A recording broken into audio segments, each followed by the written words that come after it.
Fox Sports. We are Baltimore. We are Florida. The Marlins have watched the Mets roll into Miami and take 2 straight. And right now, the New York Express is not slowing down. Tonight, the Marlins must deal with Gotham's Dark Knight, one of baseball's great young arms. New York, Miami, Matt Harvey rises. Can the Marlins strike back?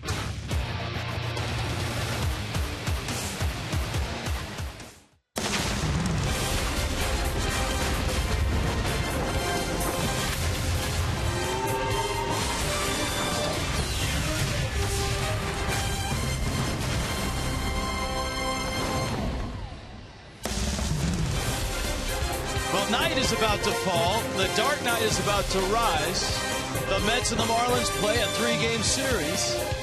And this is the finale. And that is Marlins Park. In Miami tonight, Miami tries to slow down the New York Mets Express. The Mets are rolling. First place in the East, a game up of the Nationals. Yeah, Matt Harvey and David Phelps on the mound tonight. Hi, everybody. Rich Waltz along with Tommy Hutton. It's been impressive the first 2 nights to watch this New York ball club.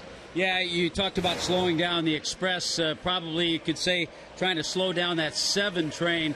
They've been on fire. They have all things clicking, pitching, offense. They've played some good defense, too. Marlins are searching for offense. Their lineup tonight against Harvey. Where do you see the hits? Where do you see the Marlins' best shot? Well, best laid plans are to have stability in your lineup. It just hasn't worked out that way for the Marlins. Tonight is their 83rd different lineup. A lot of lefties at the top of the order, first 4 hitters. Lefties have hit about 20 points better against Matt Harvey. All right, all the buzz around Matt Harvey. But David Phelps has pitched better against the Mets than Harvey has pitched against the Marlins. Well, you know what? You talk about those best laid plans. David Phelps was brought on board in the trade with the Yankees to be a nice swing man. A little bit out of the bullpen, a little bit in the rotation. All of a sudden, he finds himself making his 18th start of the season. He's done a nice job. He's been steady. He looks tonight for his first win against the Mets. His numbers this year against the Mets, very good. Here's Harvey in his career against the Marlins. The numbers don't look Matt Harvey-like. He's also not pitched well here at Marlins Park. 3 starts in this ballpark. Matt Harvey's 0-1 with a 4.50 ERA. He started the season 5-0. After that, he went 4-7, but he still pitched well. He just didn't get a lot of support. We're focused on pitching tonight. Phelps, Harvey, Pavano. That's right, Carl Pavano. Hello, Carl. Get ready. He's got a front row seat right behind home plate. And we'll talk with him next. Marlins and Mets coming up.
Mets.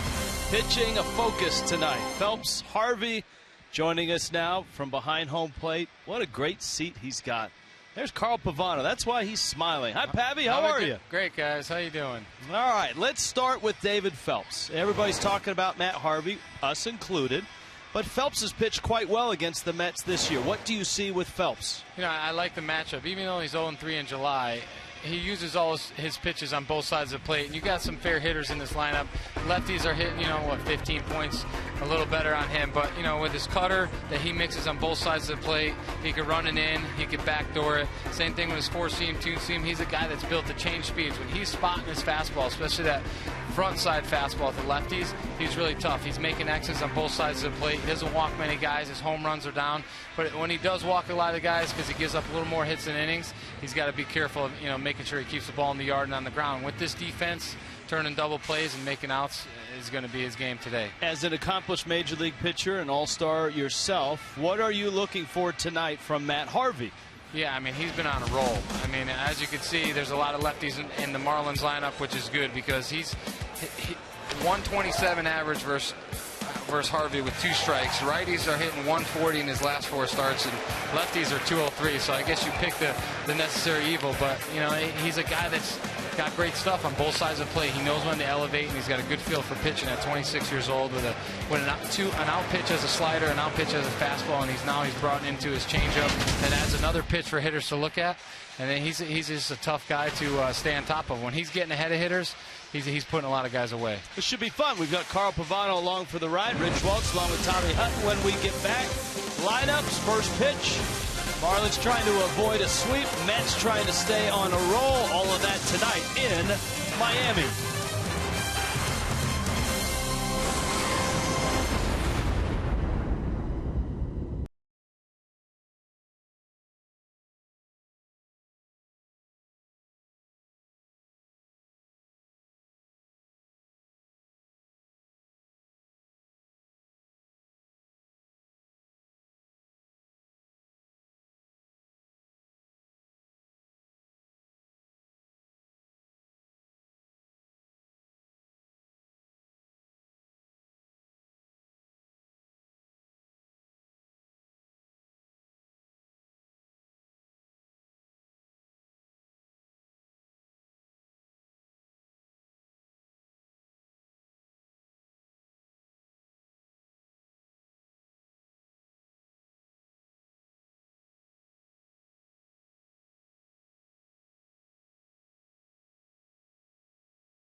Underway, David Phelps. Pitch Penny bringing you the first pitch. A 1-0 count on Curtis Granderson. Daniel Murphy. Yoenis Cespedes coming up. Granderson pulls it wide of the line. And David Phelps for the count, even at 1-1. 28 years old. Phelps, a Yankee draft pick out of Notre Dame, raised in St. Louis.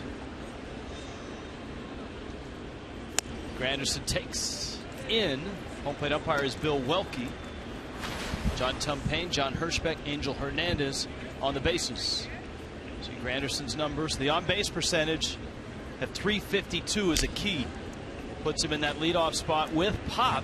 But Tommy still, he's getting on base. And any leadoff guy that's up at .350 and can hit a ball out of the ballpark, that's a real plus for a manager like Terry Collins. Yeah, absolutely right. He's been on base 19 straight, and during those 19 games, the on-base percentage just under 400. Phelps has come in twice and has just missed twice. That's that pitch right there that I was talking about, that comebacker. You know, he could get that at first strike and opens up that middle for the cutter in and change up away. Granderson to left. Dietrich is there, bobbing and weaving his way over, and he makes the catch. Mets lineup. And it's brought to you by JM Lexus. You've met Curtis Granderson. He's hot. A lot of Mets are hot. Daniel Murphy's at second. Yoenis Cespedes has had a good series. Lucas Duda's at first. Juan Uribe back at third. Michael Conforto had the big homer in Game 1. Kevin Plawecki will do the catching. Ruben Tejada is the shortstop. And Matt Harvey hits ninth. Daniel Murphy smacks one into right field for a base hit.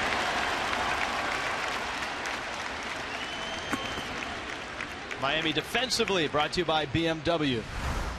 Yeah, well, check out that defense. Derek Dietrich making his 10th start in left field. Christian Yelich making his 16th start in center. Ichiro's over in right. Prado, Echeverria, Gordon, and Bohr around the infield.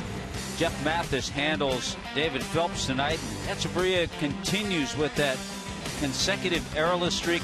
41 straight games for Echeverria without committing an error.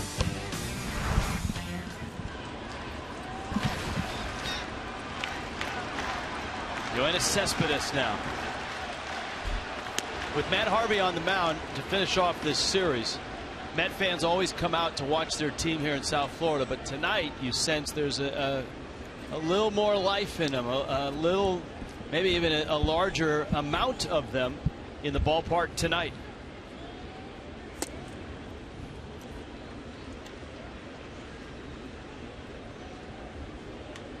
Ball and a strike to Cespedes, who's the shiny new toy for the Mets and their fans. And boy, he had a great start to this series, blasting 3 doubles and driving home 4. I think as you watch David Phelps, and Carl Pavano, who's with us tonight, will elaborate, but as you watch him, we showed you the pitches he has, not overpowering. He needs to have the corners of the plate. He needs to have both sides. There's no doubt.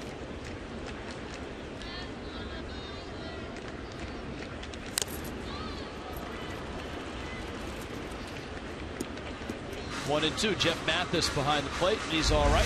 Here's a look. Snapped it right off. It looks to me Cespedes just isn't picking up the ball well to him, even though he didn't swing at the first 2 pitches. Even there, he was tardy on a pitch that was outer third in a hitter's count. Let's see if he goes with the fastball here again. I feel like he was late on that ball quite a bit. Cespedes has power to all field. Like many of the Cuban right-handed sluggers, they can hit the ball just as far to center and right center as they can to left.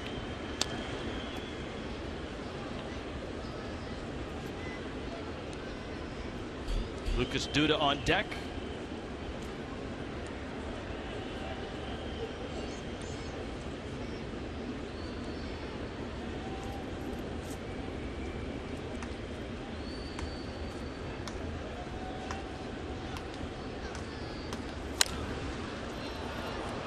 It's a good point that Carl Pavano made. A lot of times a pitcher working with a catcher, because a catcher watches that hitter, and if he's late on pitches, if the pitcher sees that, they'll try to work together and double up on something he's not going to catch up to.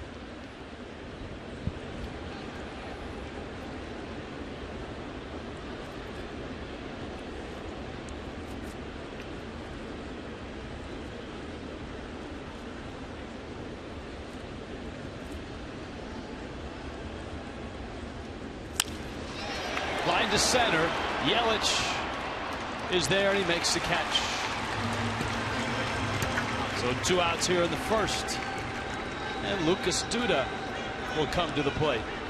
You know, David Phelps, Rich, is the only pitcher this year to start 4 games against the Mets. And his last 2 starts against the Mets, very good ones. One here, one in New York. Late April, 6 innings, gave up 7 hits, just a couple of runs, and no decision. And then here on May 31st, 6 innings, gave up 4 hits, 3 runs, in a no decision. There is Duda, and he takes out Lucas Duda, co-player of the week in the National League, for a blistering run of power. 9 homers in 8 games, 7 homers over the week.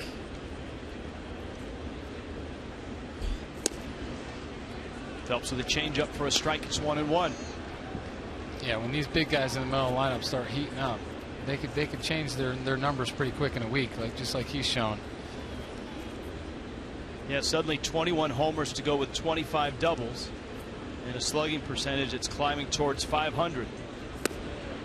Pappy, how does this differ from a pitcher such as Phelps, who has to early on try to establish all of his pitches, whereas a Jose Fernandez can come out maybe in the first inning and throw all fastballs? Yeah, I mean it's a totally different game. As you saw, against Granderson, he was trying to come with that front door sinker, wasn't getting the call. Here, Duda, he's showing him changeups, because you can't start every left-handed hitter with the same stuff. I mean, these lefties are watching him. Does he stay in patterns? Is he moving the ball around? Is he going to try to get me out the same way? And the good pitchers, they get guys out in the lineup different ways, so they can't go back to the dugout and say, when he throws me this, you're going to get this. You can't be that predictable.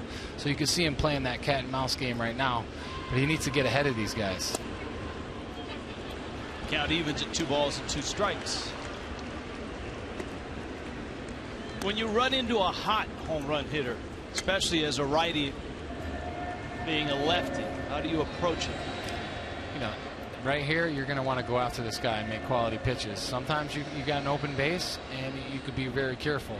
So you always want to focus on executing good pitches, no matter who's up and who's hot. Duda pulls it right on the line, is poor, but it's foul. John Tumpain, the first base umpire, was right on top of it. Good job by Justin Bohr. He just wanted to make sure he smothered that because he was in front of it. It was hit sharply, but just foul. He steps into foul territory. I think in this part of the at bat right here, I think he's earned himself that comeback or fastball in that Phelps commands really well. Some umpires, a lot of umpires, they sit on this over the right hand shoulder, so it's tough to sneak any strikes by them because they're looking right at the ball. But with him on his front foot right here, I wouldn't be surprised to see nice.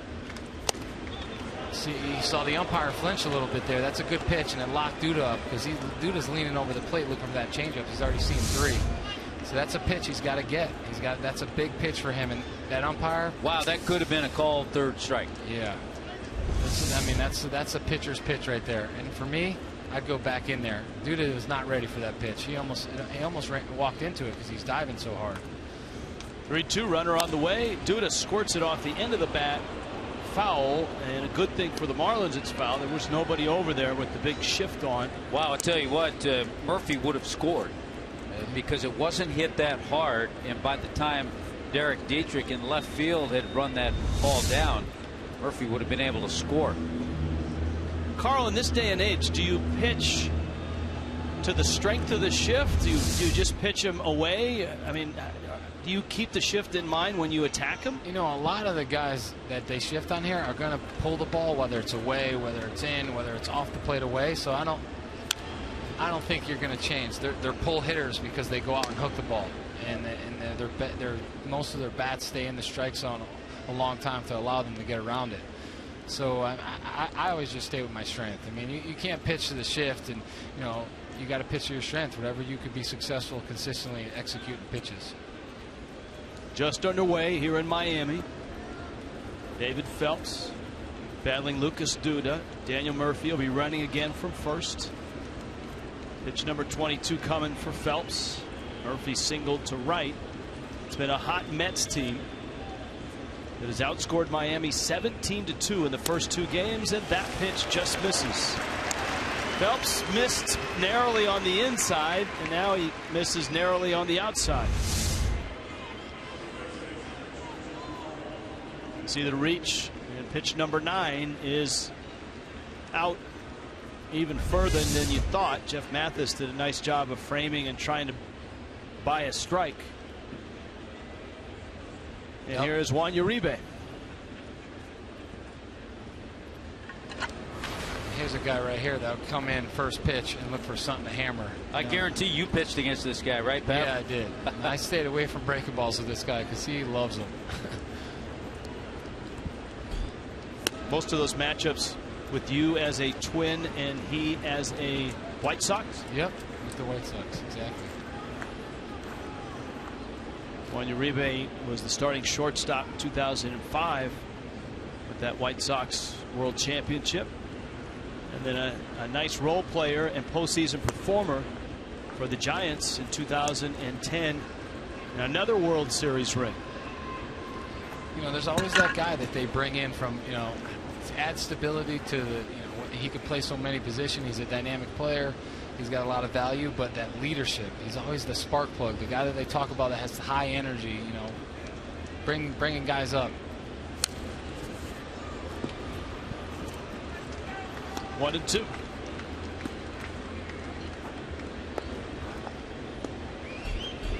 Michael Conforto is on deck. He had the big blow that started the rout on Monday night.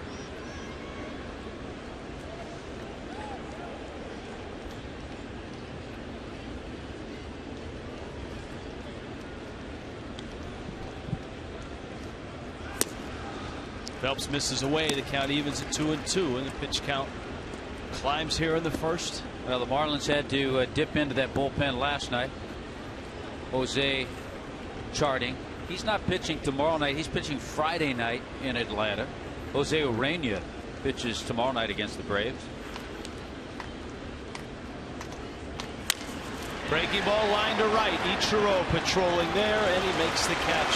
The Mets lead 2. This game's underway and scoreless in Miami.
Places are out of Batman masks at this point. Might be a popular costume at Halloween this year. Yes, Jan Lexus brings you Miami starting lineup. D. Gordon, Derek Dietrich, Christian Yelich, a nice homestand. Justin Bour, Martin Prado, Ichiro's in right. Danny Echeverria at short. Jeff Mathis hits 8th, and David Phelps will hit 9th. Well, we've talked a lot about Matt Harvey, and over his last 8 starts, just 3-3. But an ERA of 186.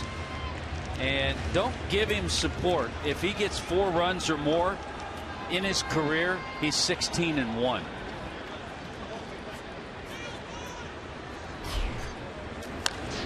D. Gordon goes after the first pitch and pops it up. Shallow left center. Tejada's out. Conforto is in. And the rookie makes the catch in shallow left. Which will lead us to the Mets defensively, brought to you by BMW. Michael Conforto, you know he's in left.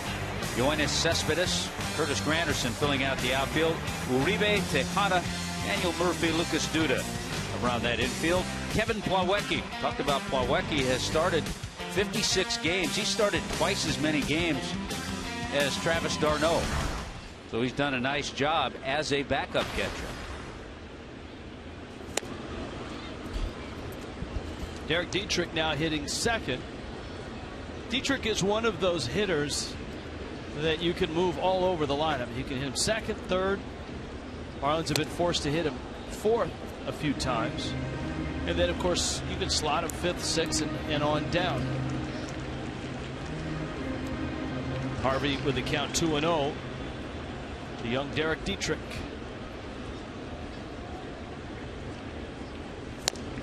This has been a place that has given Matt Harvey a little trouble in his young career. 3 starts here at Marlins Park. He's 0-1 with an ERA of 4.5.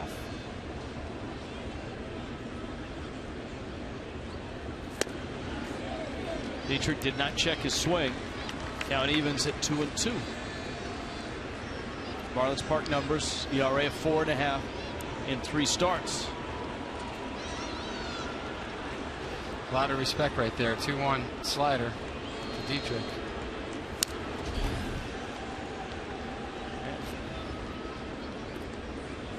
What's your scouting report on Matt Harvey look like? Well, I'll give you a little, and then we'll give Carl Pufano a chance. Big time stuff. There's no question about that. Slider, cutter kind of blends together. He has certainly made a nice rebound from Tommy John surgery, which he had in late October of 2013. Dietrich pulls a ground ball down the right field line by Duda. And into the corner. Dietrich on his way to second. Couple hits last night. He follows that up with a double in his first at bat against Harvey and the Mets in the first. You know, a changeup right there. A guy that's throwing 94, 95, he beat him on that fastball the pitch before that. I don't think he needed to throw that changeup. You get a lot of these guys with his kind of stuff that want to use all their pitches early in the game. You really don't need to. I mean, he had Dietrich set up for another fastball there, and he ends up missing location on his third best pitch, gives up a double. Marlins with an opportunity. Christian Yelich, 10 hits on the homestand, continues his climb out of that hole that had him below 200 at the end of May. Look where he sits now. The OPS at 714. The on base is up. The average is up.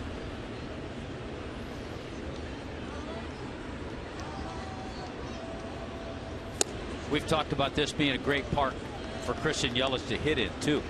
And this year, a 312 average at home and 229 on the road. So he has taken advantage of Marlins Park. His ability to hit the ball where it's pitched is just incredible. In the beginning of the year when he's going through that back problem, you could see that it was limiting his swing, and he's definitely back. Yelich fouls it off. On Marlins Live, you and I were talking about what can you look forward to. We singled out D. Gordon, 7 points behind the batting race, an opportunity to win a batting title. I think watching the next 2 months of Christian Yelich to see how high he can get. Can he get up to 275, 280, 285? He continues the rise that he's on. Yelich bounces one over the middle. Tejada across his body. Duda falling. Makes the catch. I think Duda slipped as he started his stretch. He ended up sprawled on the ground. And fortunate for him, the throw was in a position where he didn't have to stand up and catch it. Yeah, he was in that prone position as the ball was coming over. So yeah, he tried to plant that left foot and it slipped out from under him. Nice effort by Tejada and a good recovery.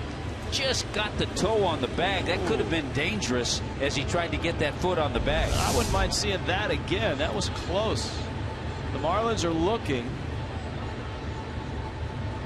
Brett Butler there on the phone. I think they're going to challenge it. Yeah, because if that foot, if the right foot, right there, it's not on the bag, doesn't touch it there, hard to tell.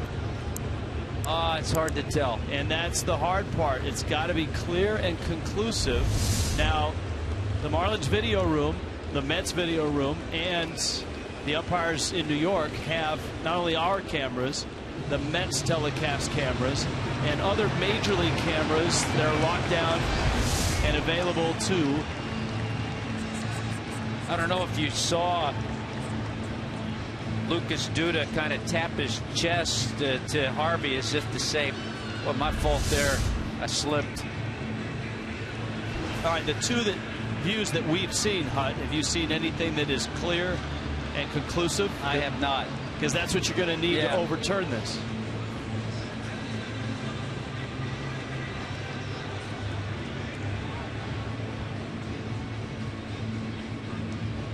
Duda's not on it. At that point, you can't see his foot, and as Yelich's foot touches and passes, Duda's foot is up and over the bag. You would think that will deem this decision inconclusive because of that. It has gone like that in the past, so let's see what happens. Yeah, I think the most nervous guy in the ballpark, the right of your screen, is Duda, who keeps looking and hoping to see even more replays, and is chuckling right now as he looks into the mound. As we watched his foot and Christian Yelich's foot, keep in mind he does have the ball at this time. Ball's in his glove, and call on the field. I don't think they had enough evidence. And that's the gamble when you do challenge early. Call stands, which means there was not enough evidence to overturn. They did not confirm the call. And now the Marlins are without a challenge. And the only way they can have replay to their benefit is 7th inning on if the umpires deem it necessary. I think it's certainly worth the challenge, though, because had it been overturned, all of a sudden you're looking at 1st and 3rd and 1 out and a chance to get a run off Matt Harvey. Justin Bour fouls it back. Wow, Tommy, you're right. That changes the dynamic of the whole inning. I mean, Harvey's been 2-0 on Dietrich. He was 2-0 on Yelich. He went with the fastball and got the ground ball. If that went the other way, this puts him in a tough spot because he's not spotting the ball up. The ball's up right now. He's over the plate. He's just missing. He's still fighting himself to get into a rhythm and find his stuff. Shift is on for Bour. Harvey misses away. Justin Bour in his early career 1 for 4 against Harvey, but the 1 is a home run. That's the other thing. Harvey has allowed 16 home runs this year. He has. I noticed that. I feel like it's just that coming back and trying to find that consistency. He still has dominant stuff at times, but the ball gets elevated a little bit.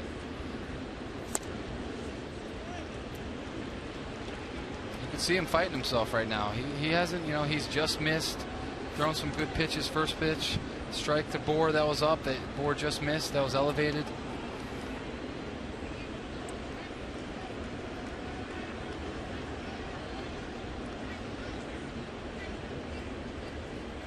To 1 pitch, flipped foul into the seats. Now, not a lot of at bats, just 4 for Justin Bour, but he has done some damage.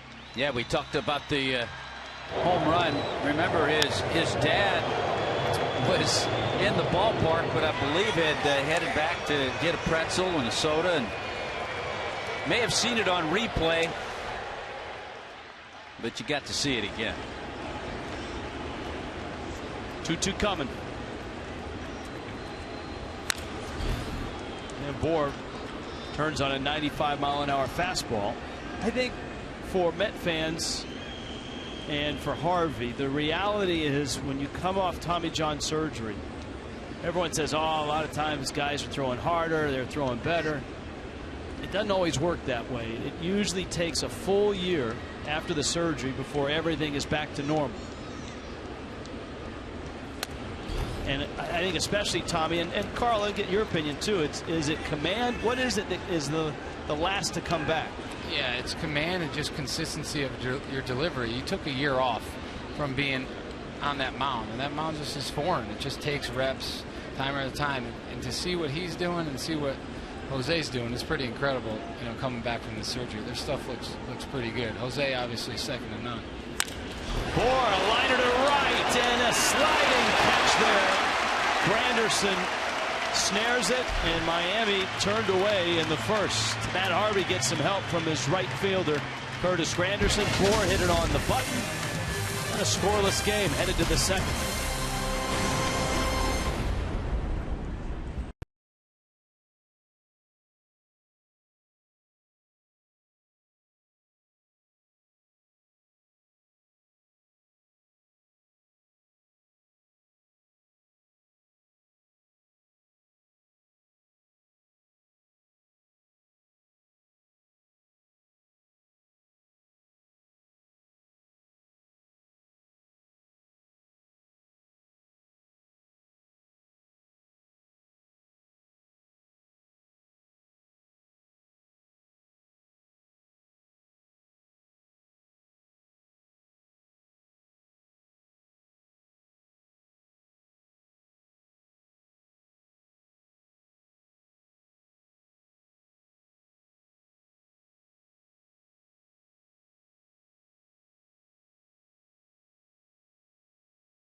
Toyota.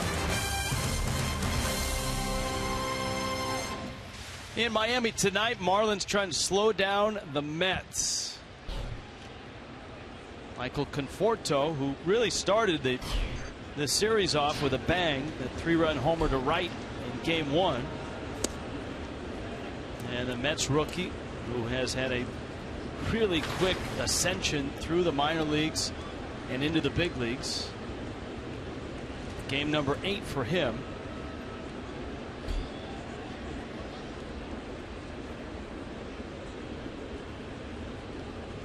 This was a second inning home run. Right now the Mets have won 5 in a row. They've won 8 out of 10. Conforto, an athletic family. His father was a linebacker for Joe Paterno at Penn State. That one misses in. That's the pitch I'm talking about, guys, right there. He's got to get that for a strike to offset these lefties. And he started him off with the first pitch curveball, which is the first curveball thrown to a lefty, but that pitch is going to be crucial. Michael Conforto Sr., who then moved to the Northwest and met his mother, Tracy Ruiz, a 3-time Olympic medalist in synchronized swimming. That is an athletic family. Yeah. Phelps got a piece, and that will bail him out. Gordon picks it up and gets Conforto at first base. Hard to determine, but that ball may have gotten up the middle. David Phelps not just deflected it a little bit.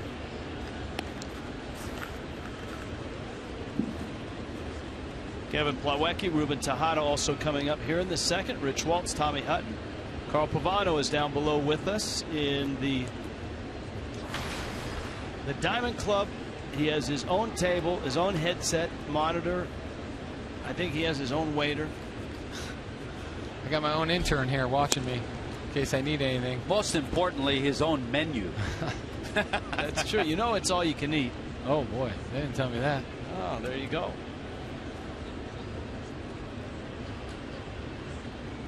Carl has a better seat than the scouts who are here tonight trying to chart the pitches of Phelps and Harvey. Sign me up. Every game right here.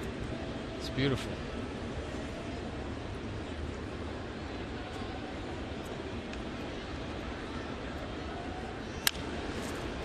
Liner to right, Ichiro is there. It's a perspective that major leaguers, pitchers especially, rarely get. But I will tell you this, Pavi, I'll bet you in the minor leagues you saw games from that vantage point, because the next night's pitcher traditionally in the minor leagues sits behind home plate and charts, right? Yep, we held the, we did the gone chart, we did the game chart. Yeah, I spent a lot of times in minor league stadiums, but it's definitely a little different vantage point in this major league stadium. Tejada now. Kind of an interesting year for Tejada at home. Citi Field, he's hitting 198. On the road, a 310 average.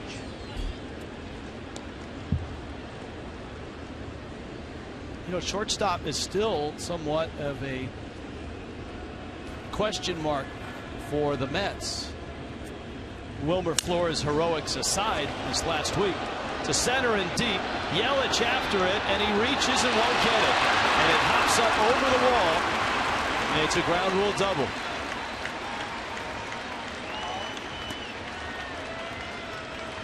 Yelich going as far as he could and then tried an over-the-shoulder catch, and it looked like the ball may have just glanced off his glove. Yeah, kind of curled, kind of sailed on him a little bit. He goes that way and then goes to look over the other shoulder. Tough play. There goes that Ruben Tejada hitting on the road away from Citi Field. Didn't get a glove on it. It seems like Tejada's been around for forever, and he's only 25 years old. So it's Harvey with 2 outs against Phelps. Be careful, not a bad hitter. Harvey will swing the bat. I guess they got the memo. First pitch slider right there. Because Pav, as a pitcher, you're geared up for that first pitch fastball, aren't you? Yeah, your eyes are lighting up. You see a little break in it, you're breaking your back, falling over. You can see him fighting himself. The ball's a little flat right now in Phelps. You can see him kind of underneath it, and those are little frisbees. Even the first one, the curveball that Milwaukee hit to right was up. He's going to have to command the baseball a little better.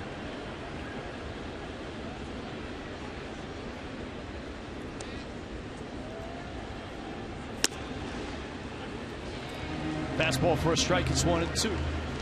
David Phelps, always a terrific swing guy. Most innings he's ever thrown was last year. He threw 113 with the Yankees. He had 17 starts. Tonight's his 18th start. So a career high in games started. Nice pitch. Breaking ball got him. Phelps gets through the second. Tejada left at second. Scoreless.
is brought to you tonight by Toyota. Let's go places.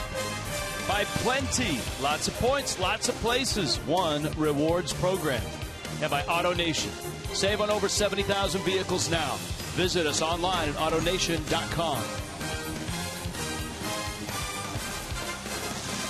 Scoreless ball game, bottom second. Night falling in Miami. The Dark Knight matched up in a scoreless duel with David Phelps. Harvey certainly knows New York. Prado leads it off. He grew up close by in Connecticut. He went on to pitch at North Carolina. You know, he didn't follow his father's footsteps. We're talking about Conforto from an athletic family. Matt Harvey's father played baseball and football at UConn.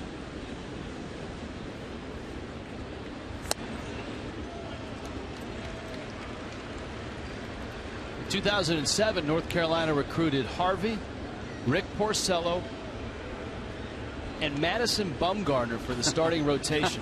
But Harvey was the one that ended up signing. That's outside corner, and Prado is out number 1. Only way to guarantee access to 2017 All-Star Game at Marlins Park. Place your 2016 Marlins season ticket deposit. Join the Fish family today. Full season ticket plans start at just $499.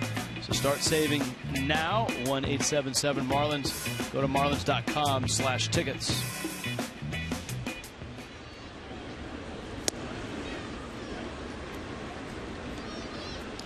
You're starting to see him mix up his pitches a little more. There's a curveball. He started Prado off with 2 cutters and finished him with that front door sinker, 96. Hey, Pav, I had a question when David Phelps ended the inning and made some good pitches to Matt Harvey.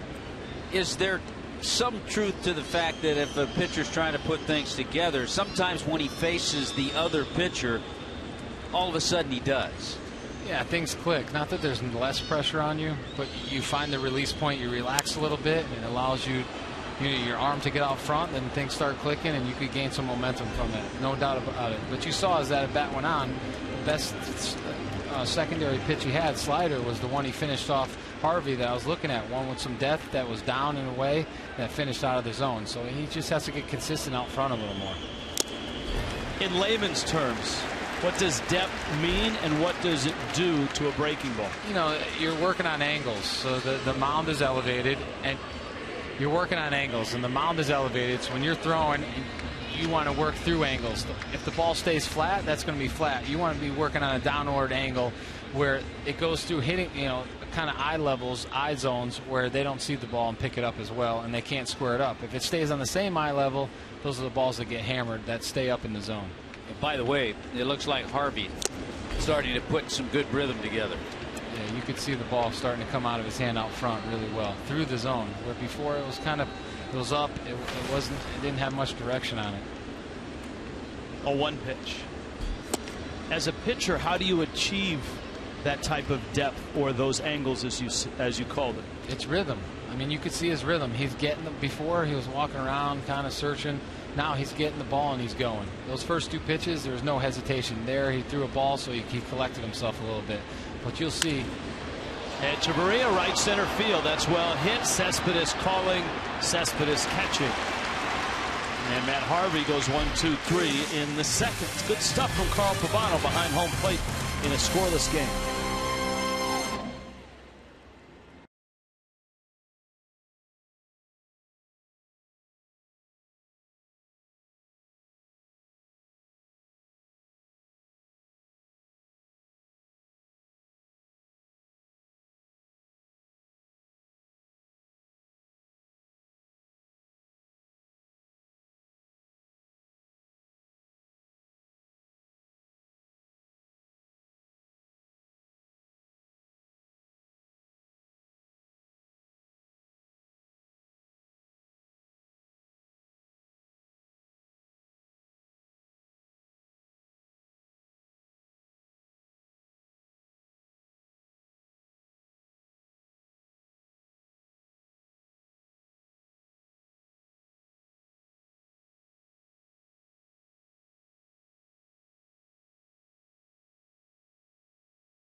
Hutton, we've been talking about creating depth and using angles, and David Phelps struggled to do that, and then it clicked in. Carl Pavano, take us through that.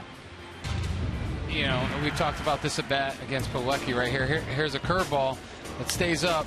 You know, unfortunately, it's one of those hangers that he got underneath, and he pops it up. But there's another one that's just staying in the zone a little too long. And here's the one that's depth, that's down, that cannot be hit. It's a quality pitch. Phelps to work on the top of the order. Curtis Granderson, Daniel Murphy, Yoenis Cespedes. Mets had a couple runners on in the first and a runner in scoring position in the second.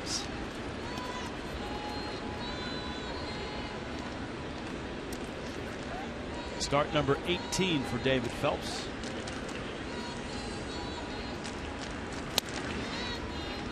In his 17 starts, remember he appeared out of the bullpen 4 times.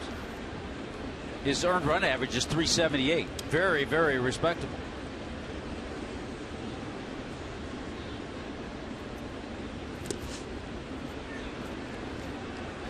He's a guy that's going to compete. He's going to keep you in the ball game.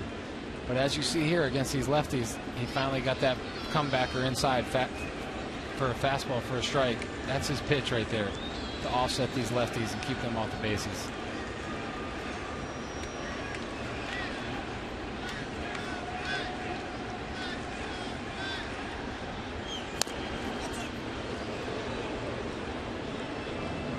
Into the Mets dugout. The Mets have an off day tomorrow and then open up a weekend series in St. Pete against the Rays. Reading an article today of the teams competing for playoff berths. The Mets have the most favorable schedule. Liner to right, Curtis Granderson for the base hit. A leadoff single opens the third for New York. MLS Soccer Sunday continues this week. It's the New York Derby. Red Bulls, New York City FC. 7 Eastern on Fox Sports 1, and it's sponsored by Audi. Granderson with that base hit, 7 straight now he's hit in, and he's been on base 20 straight games. Murphy pulled a pitch to that pole on the right side for a hit.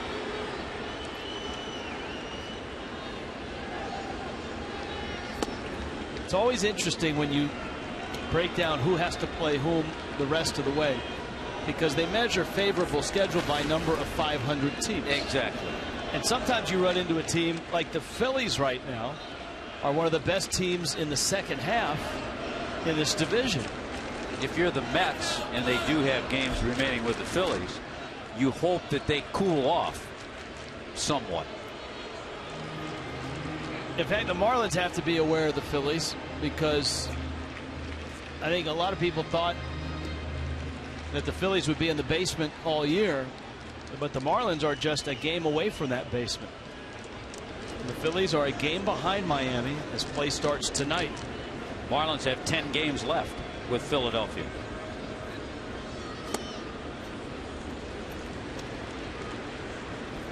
Of course, we talked about it last night. You brought up the scheduling point that the Mets end the season in New York against the Nationals, 3-game series.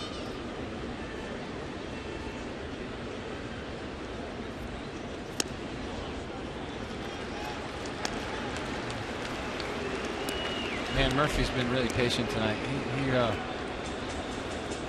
He's laid off some tough pitches as a bat. His last at bat, first pitch swing, single. Totally different approach this time with a man on first. And great success against Phelps, who walks him on 4 pitches. Coming in, he had the most at bats against Phelps with 9, batting .444.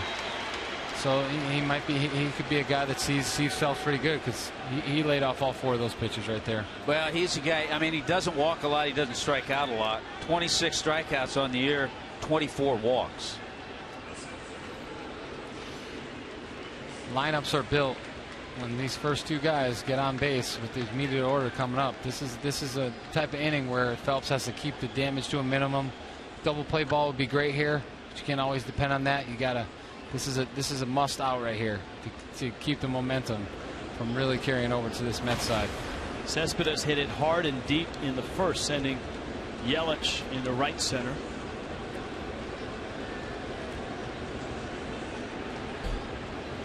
Granderson at second, Murphy's at first. Cespedes takes a strike. We talked about the odd contract that Cespedes has when he signs out of Cuba. After his 5th year, the team that had him, if they did not sign him to a long-term contract by the World Series, they had to release him. And so the Mets are in that position. This is his 5th year. Pitch misses away. Now the Mets could sign him to a long-term contract. In fact, Cespedes in the papers this morning said, you know what, I like this place. I like playing here. And if they want to talk long-term, I would love to have that conversation. Well, let's also throw it out there that he makes his home in South Florida as well.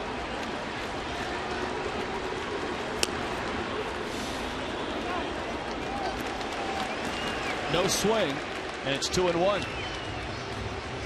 Those pitches are close.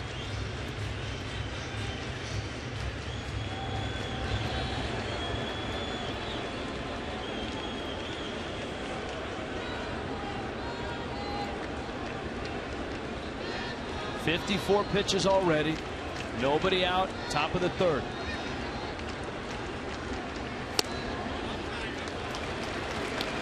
Now it's 3-1. We're trying to stay away. He hasn't missed a lot, but he has missed. Cespedes, who came into this at bat hitting .330 with runners in scoring position this year. Got a lot of big hits for the Tigers. You know, the Mets have been patient, but he hasn't forced them to chase anything out of the zone because he hasn't been consistently ahead of these guys. Cespedes skies it foul.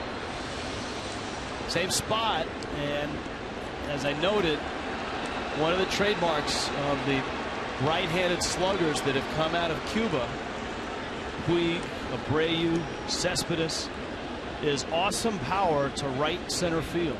See how Terry Collins plays this. If with nobody out, if he has his runners on the move. Mets don't steal a lot of bases, just 39 stolen bases. Not running, and it's flip foul. I think Collins is feeling with the runners not going in that situation. He wants to set things up for a big inning. He's got the meat of his order coming up. You know, it's significant that Terry Collins finally has an order here in his 5th year. You know what I'm saying? I mean, he finally has a roster and a lineup that's not quite complete, but with more weapons than he's ever had in his previous 4 seasons.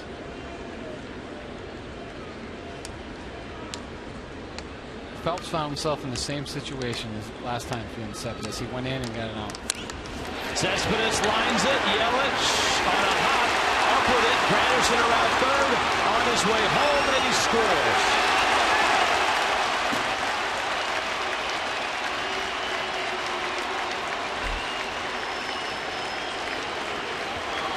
Boy, that was an extremely good and patient at bat by Yoenis Cespedes. The breaking ball out over the plate, just a tremendous approach by Cespedes. A little decoy. Christian Yelich holds the glove up, but no decoying Curtis Granderson.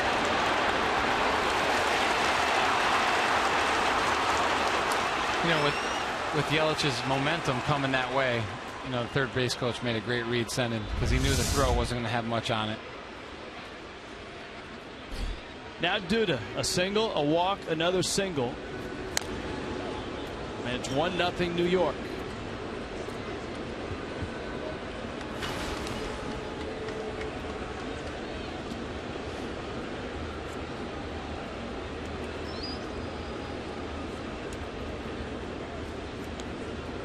Cespedes can run as well. He's the trail runner with Murphy at second.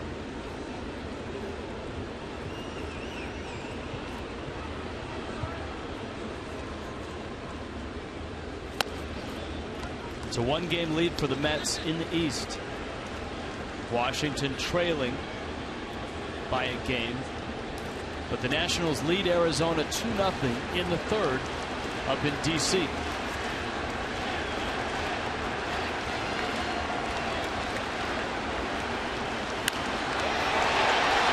Left center. Yelich won't get this one. Murphy, Cespedes right behind him. And it's 3-0 New York.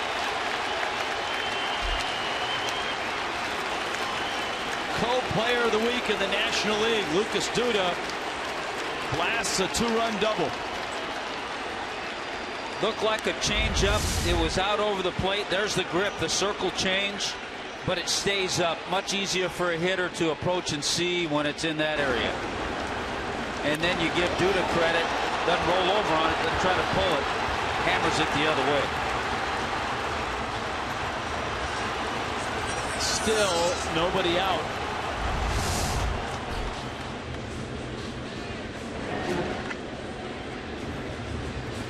Chuck Hernandez out talking to Phelps. For a minute, I thought Cespedes was going to catch Murphy as he was coming around third base. Maybe Murphy was going to reach back for the baton.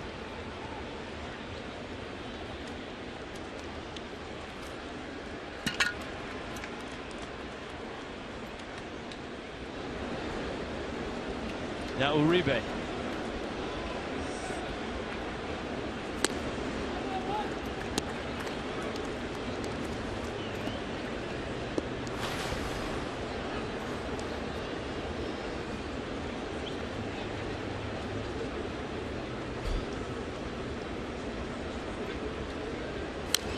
You heard Carl Pavano say that he had faced Juan Uribe a lot, so we did some digging.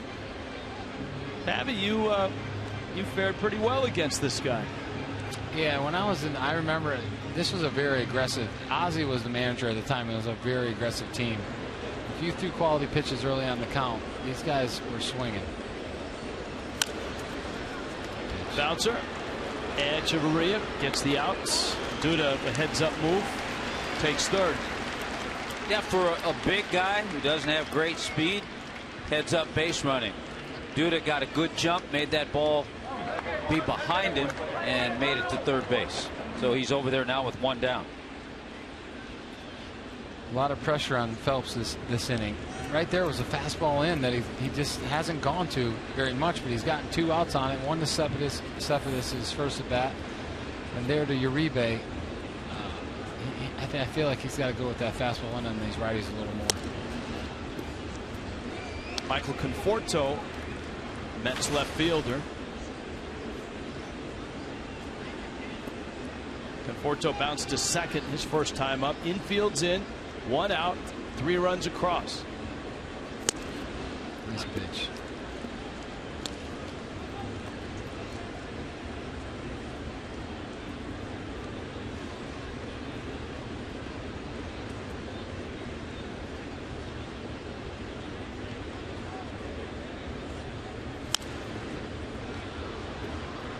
One thing the Marlins did do before the ball game is they brought a fresh arm up from New Orleans. Chris Narveson, left-handed pitcher, guy who's been in the big leagues with a couple different ball clubs, Cardinals and the Brewers. And they optioned Chris Reed back to AAA New Orleans. Conforto, center field. Yelich is there, tagging his Duda, and he will score. Sacrifice fly for the rookie, and the Mets have their 4th run. Right now, Mets doing it all. Get the runner over, sac fly, and add another run on.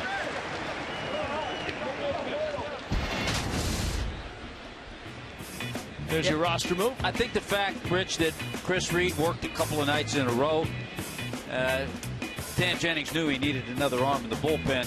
Chris Narveson, we've seen him over the years, had a couple of years, back-to-back years, where he had double figures in wins for the Milwaukee Brewers.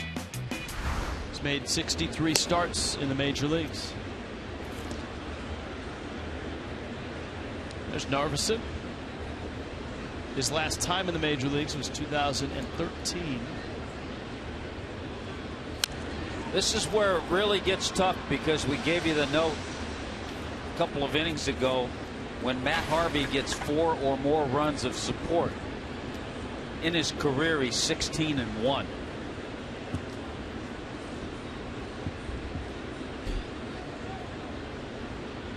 They used to have a number like that, I remember years ago, with Greg Maddux. It was like when Greg Maddux gets 4 or more runs, he's like 52-2, something crazy.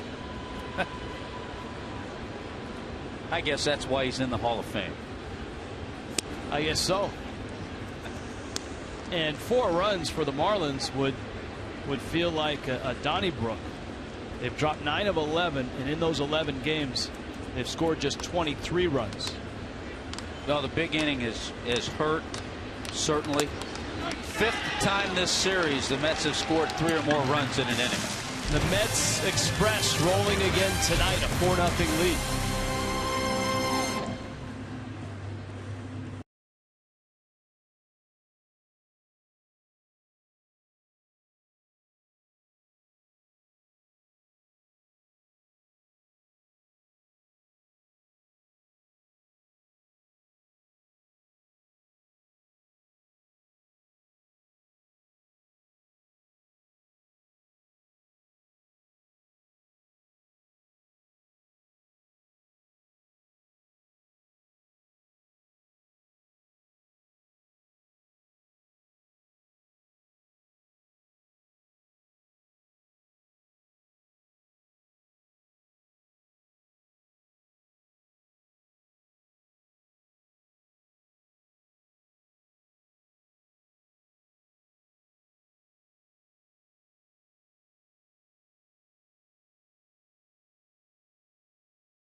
This Marlins lineup, and with the Mets very much in the postseason picture, they've got to figure out a way to lengthen their rotation. Here's why.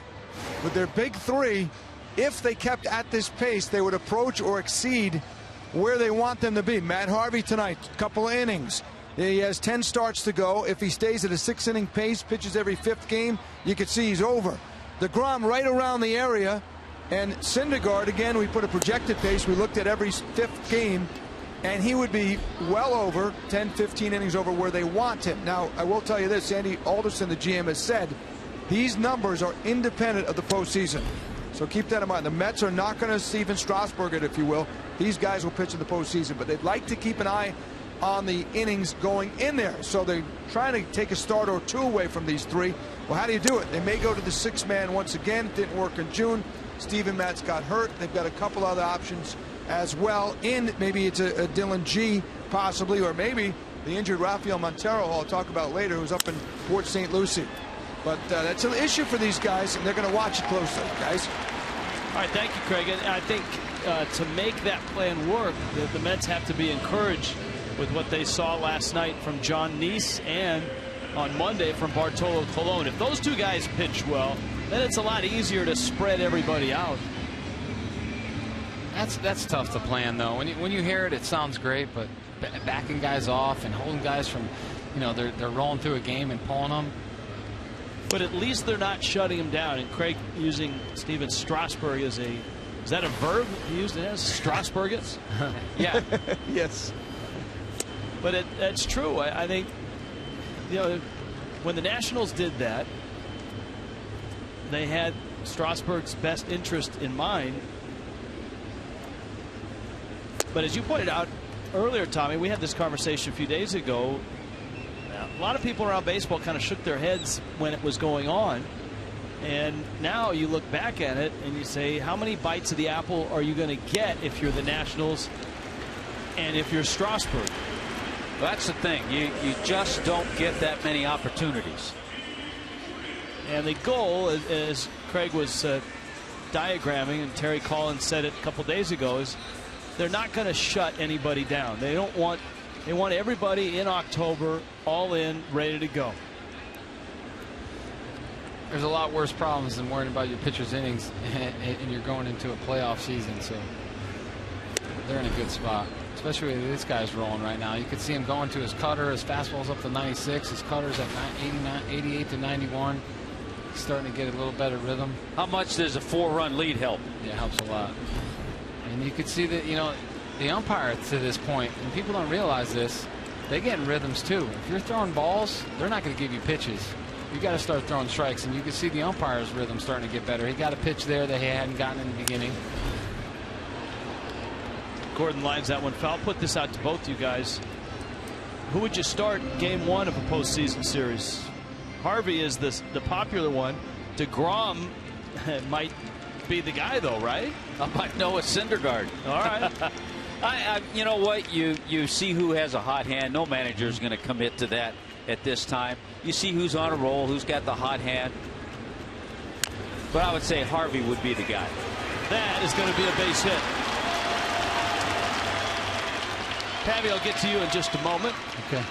But first, this reminder, Boston Red Sox are here on Tuesday and Wednesday. First 10,000 fans on Tuesday get an Ichiro t-shirt courtesy of Sato Pharmaceutical. Secure your seats today for the Red Sox series. 1-877 Marlins. Go to marlins.com. If you're Terry Collins, postseason starts tomorrow. You can pick any starter. Who's the guy you give the ball to for the first start? You know, I think Tommy hit it on the head. You go with the hot hand. You know, and Harvey obviously has the experience. Started an all-star game, has started big games where he could handle that pressure. And now DeGrom's gotten the same experience. But you go with the hot hand. You really can't go wrong with these guys, the way they're throwing the ball. I mean, they're all pretty similar. They're dominant.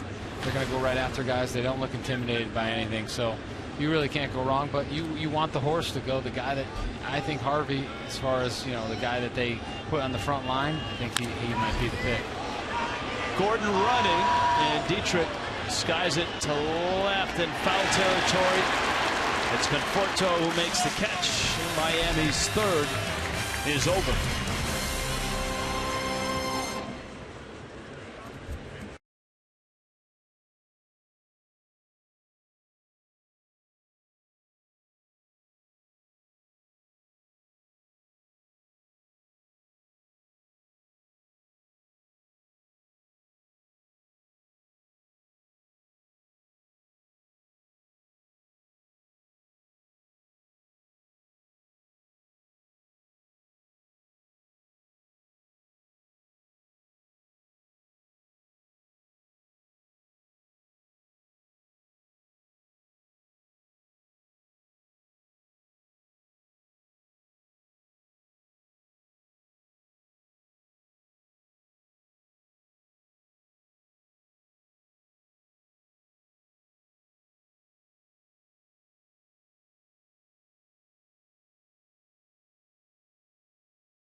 Miami Marlins. It may not be reproduced or retransmitted in any form, and the accounts and descriptions of this game may not be disseminated without the express written consent of Rich Waltz and the Miami Marlins.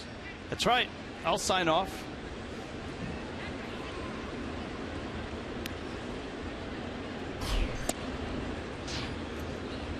Now the Mets have built a 4-0 lead. Fourth inning rolls around.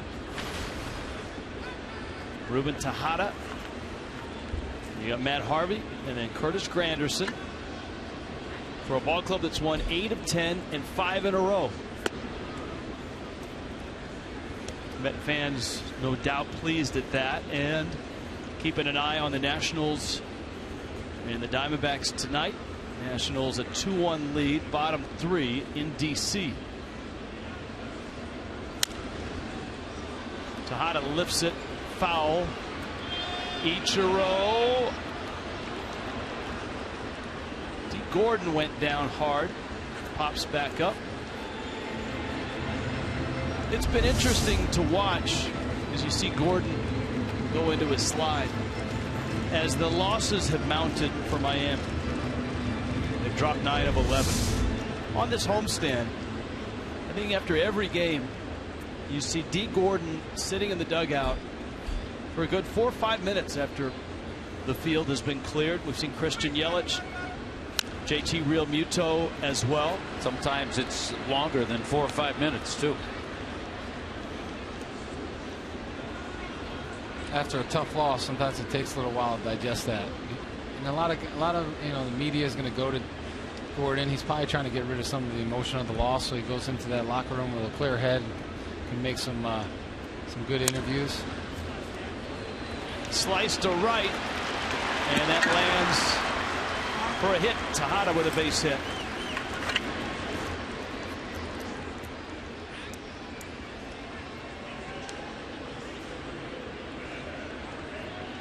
That brings up Harvey. We'll see if he's bunting. Double and a single for Ruben Tejada.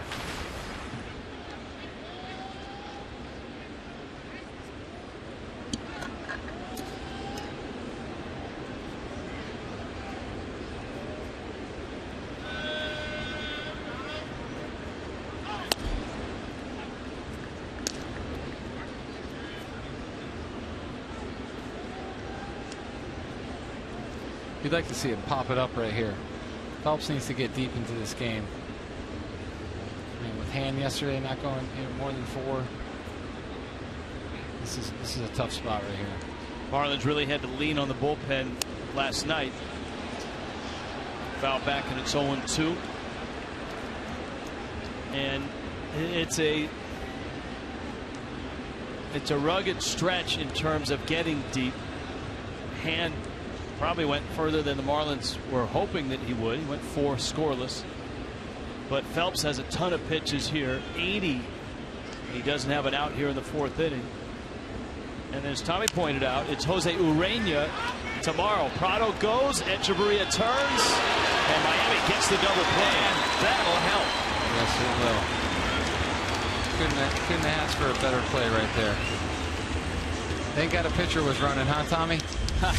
A good decision too by Martin Prado to get the lead runner. Notice Echeverria turns the double play and gets it there in time. So a 5-6-3 double play. Well done.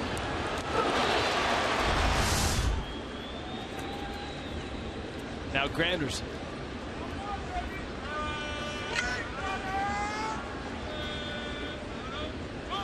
So tomorrow is Jose Urena, who went just 5 innings in his last start. And that's one of the reasons the Marlins brought Narveson up. Marlins haven't had a starter go longer than 6 innings in the last 11 games. Last time it was done was Tom Kohler in San Diego.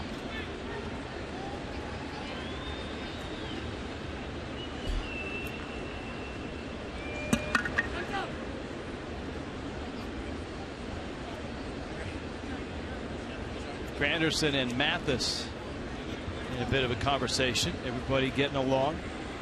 Bill Welke camped out behind Mathis. I think one thing that people don't realize often with an umpire and a catcher is that the umpire is in contact with the catcher. A lot of umpires will place that left hand on the catcher's back to feel where he's moving. Get in that slot right over the right shoulder. What you don't want as a catcher is a big umpire who's leaning on you. You didn't want, years ago, you didn't want the late Eric Gregg leaning too hard.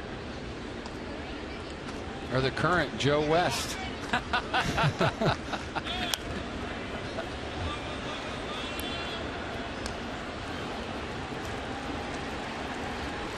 Marlins headed to Atlanta tomorrow night in the studio. South Florida Honda dealers will bring you Marlins Live.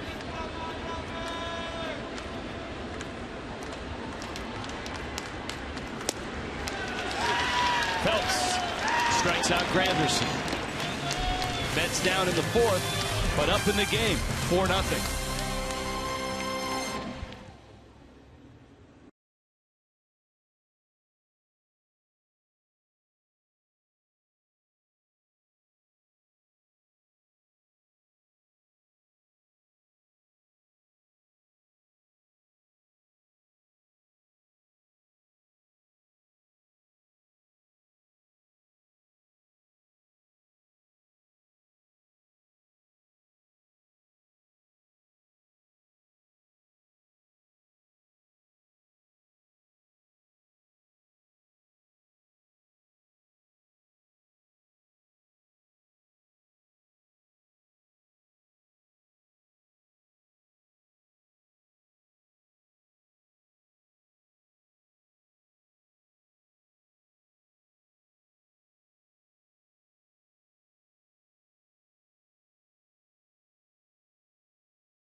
Local Chevy dealers. Visit your South Florida Chevy dealer today.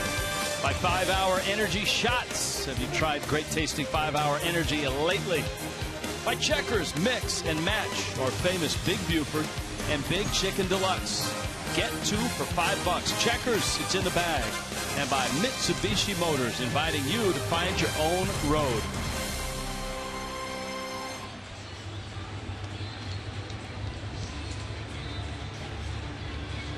Matt Harvey back to work. Christian Yelich in the box. Justin Bour, Martin Prado to follow. Miami has 2 hits. The Mets have 6. And New York has 4 runs.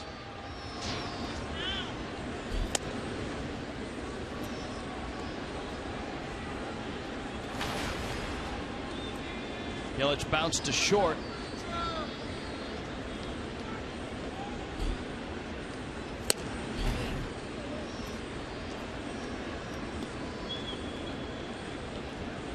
We're talking about the Phillies and how hot they have been. Beat the Dodgers last night, trailing the Dodgers 4-1, top 5 in Philly. Braves are getting shut out tonight at home. San Francisco a 3-0 lead midway through that ball game in the 5th. Madison Bumgarner right now a 2-hit shutout in his 4 innings of work.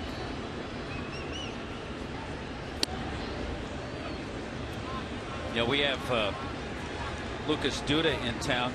There's another hitter in the American League as hot as Lucas Duda. Seattle's Nelson Cruz. Murphy on to first. Nelson Cruz has a 15-game hitting streak right now. He's homered in 5 consecutive games, and he's hit 10 home runs over that 15-game hitting streak. 2 for 5 today, no homers, so he extends the hitting streak. There you go. Seattle lost to Colorado. Time now to tweet your strongest fan photo, hashtag FLDataStrongFan. Just might see yourself in an upcoming telecast, brought to you by T-Mobile.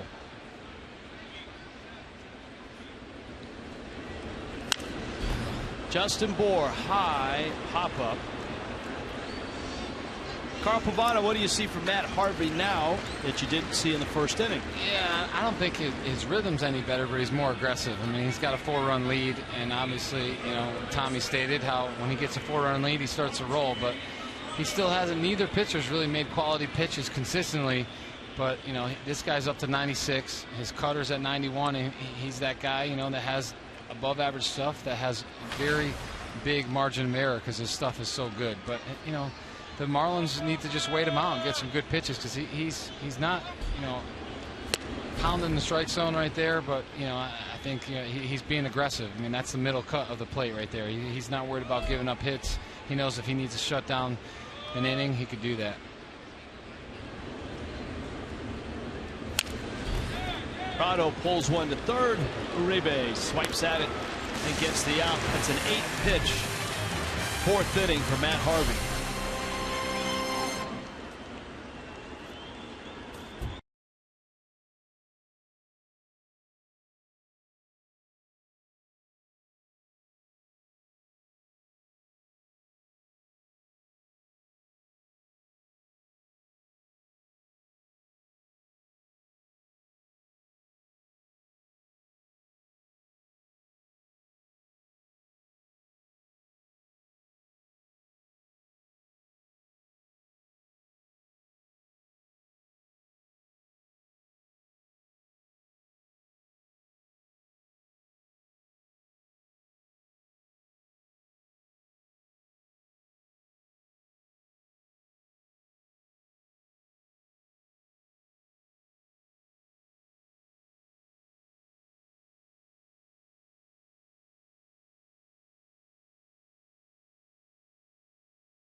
Geico.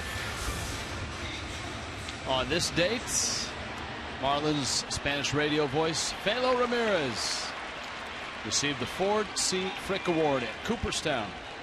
Into the Hall of Fame for Felo. And right now, Felo is probably telling his audience, tonight we fly to Atlanta.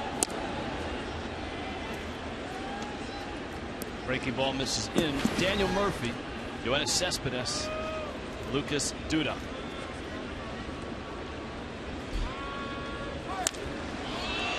Line to right and deep and off the top of the wall. Ichiro picks it up. Murphy on his way to second, and he arrives with a leadoff double. He's been on base all 3 times. Yeah. Let's check in with Craig Minervini. Craig? Rich, you want to win a baseball game? Here's a stat I think that's very telling, and certainly for the Mets, they lead the major leagues in this category. It's a simple one. Out-hit your opponent. On a night-to-night basis in baseball, 80% of the teams that out-hit their opponent win. The Mets with the best. They're 41-4 with more hits now. The crazy thing for the Marlins this year, they're at the bottom of the barrel here. They've lost 18 games despite out-hitting their opponent. That's a .625 percentage. And that points probably to things like slugging, extra base hits, not doing a good job with runners in scoring position. But the Mets, nobody's been better at their 41-4 mark this year. Yeah, on base percentage, slugging percentage, you're right. And the Marlins are not a home run hitting team. that hurts as well. Yeah, the Marlins have had those games where they've put together 3 or 4 hits and maybe gotten 1 run out of it.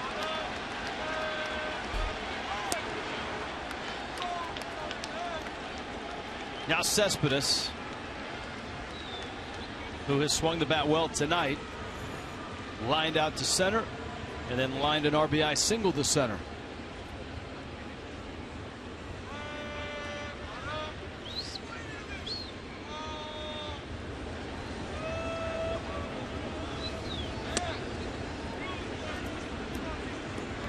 David Phelps at 92 pitches.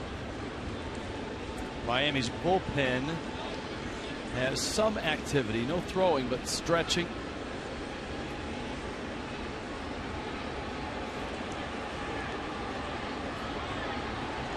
See Narveson and Dunn.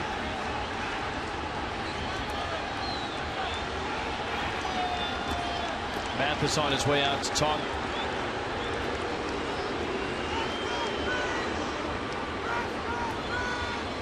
Marlins and Braves tomorrow. Nick Markakis. Remember that opening series? Markakis had some big hits.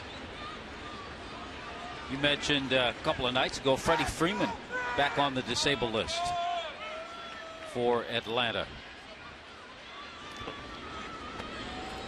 So Freeman had gone into this year never having gone on the DL, and he's been on it twice this year.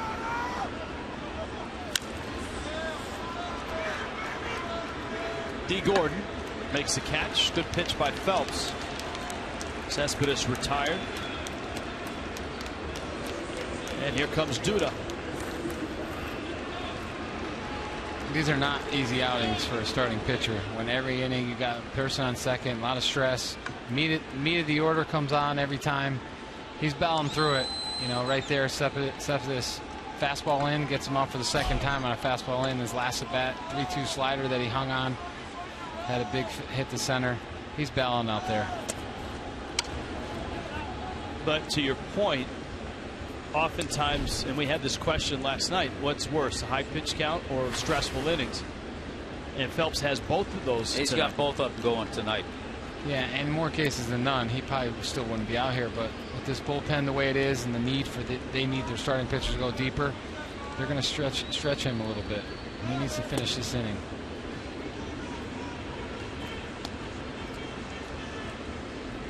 2-0.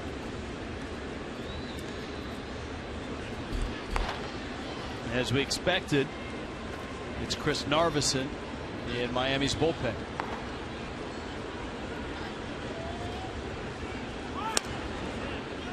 Duda skips out of the way, and it's 3-0 now. 2-run double by Duda, 52 driven in. Last year, Duda, kind of a breakout year. Marlins had made, or the Mets had made that decision between Ike Davis and Lucas Duda. Duda responded with 30 homers, 92 driven in, both career highs.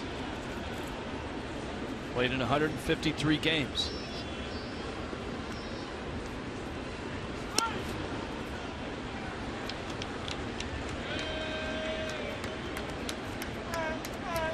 Ike Davis in Oakland hitting in the 230s for the Athletics.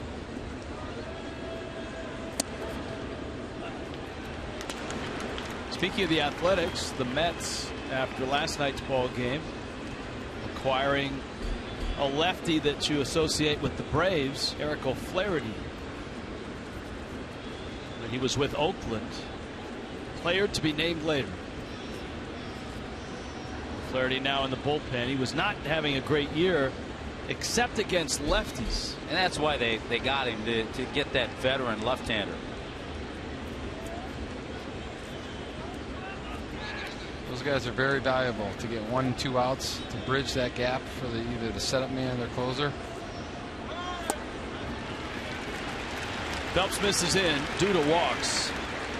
Uribe is coming up, and Narveson probably a few minutes away from being ready.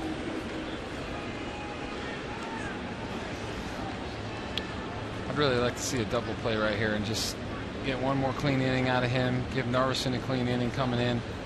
Yeah, because you have the feeling if Phelps does not get Uribe, even if he gets Uribe, we may see Narveson come in with Conforto, a left-handed hitter, on deck. There's that aggressiveness you talked about, Pav. Yep. From Uribe. His last at bat, first pitch slider that he just missed, that he hung over the middle of the plate.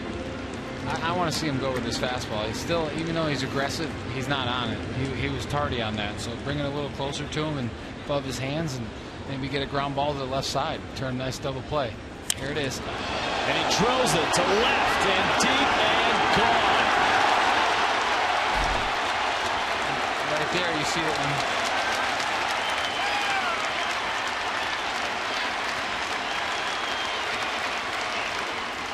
Like a bullet.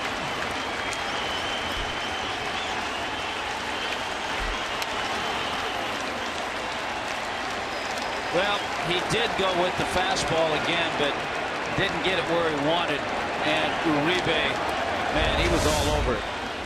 Look at that middle of the plate. He wants to get that pitch in. Down. That's the problem.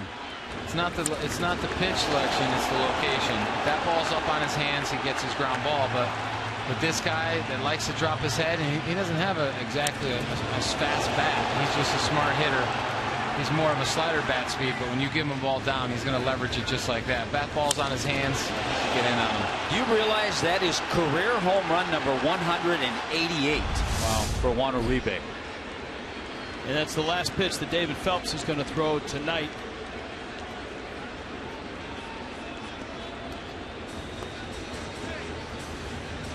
A 3-run homer, a 7-0 lead with 1 out in the 5th. Kendall Toyota called to the bullpen.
Run shot, 7-0. Mets on top of the Marlins. Toyota trend. Talking about Matt Harvey when he gets 4 or more runs. The Mets themselves, when they score 4 or more, 40-6. Less than 4. A lot less than 500. 17-44.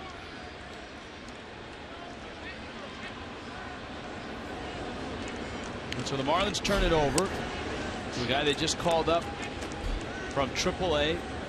We've seen plenty of Major League time, Chris Narveson.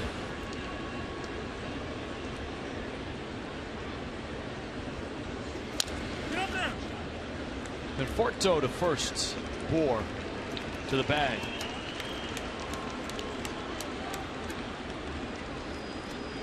Chris Narveson makes his home in North Carolina.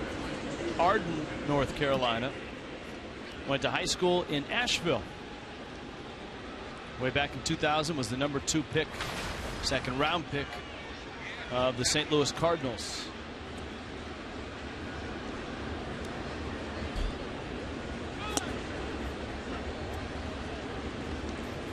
As we noted, got to the big leagues with the Cardinals, then ended up in Milwaukee. He was kind of a regular out of their rotation for a couple of years. Yeah, he was. I was in Minnesota at the time, so we had that rivalry with Milwaukee where we played them in interleague and they played us, and he was one of their starting pitchers. He's a nice, sneaky fastball. I like what he's seeing right now from him, keeping the ball down, throwing strikes. Ichiro over, and fair territory makes the catch. Inning over, Narveson gets out. The Mets stretch it to 7-0.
$7-0 lead in Miami.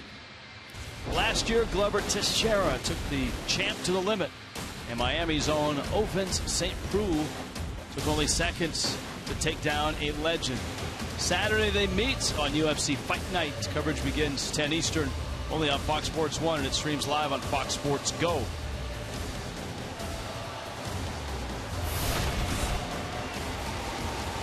Matt Harvey in control.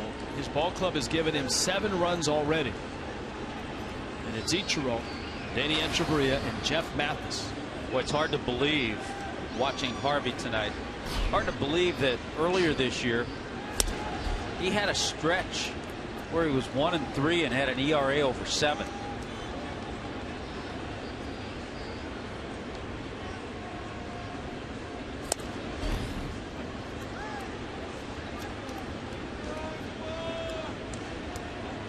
I think that was about the time where it was documented he was going through a dead arm, that he was just not able to. Ichiro to left. And Porto makes the catch. An out in the 5th. That Red Sox game on Wednesday, remember, is a 4:10 start. If you get early, the Marlins will be honoring their Franchise 4 pregame. First 10,000 fans get a Marlins Franchise 4 poster, courtesy of Star Cash and 1, 2, 3 lump sum. Secure your seats today. Go to marlins.com. Echeverria lifts it to right. Granderson is there. And right now, Harvey is happy to just let Miami take their hacks, hit it as far as they can, and have his outfield run him down. And that's pretty much what he's doing. I think he had an 8-pitch inning in the 4th, and he's just serving it up there, say, here, swing away, big ballpark. 7-run lead. It's not always the case, but the pressure's on the Marlins hitters right now. Harvey could play with the center cut of the plate, and you know, if they try to do too much.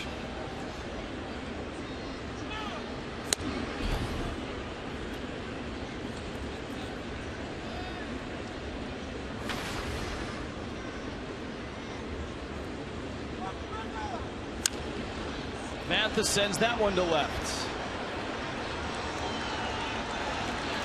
6 pitches, 3 fly ball outs. 7-0 Mets.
Seven nothing.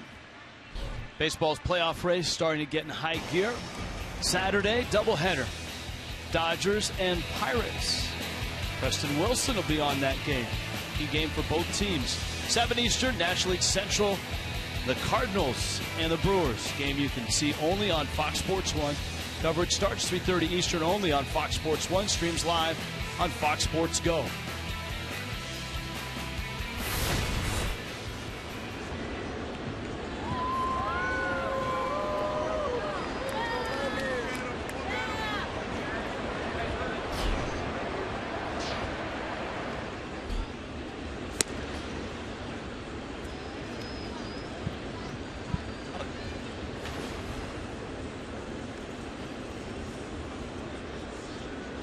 Ruben Tejada, Matt Harvey, Curtis Granderson. And Narvison's fastball is up. Narvison, the type of guy you want in this situation. He's 33 years old. Getting back to the big leagues. Came on in the 5th inning and got a couple of quick outs.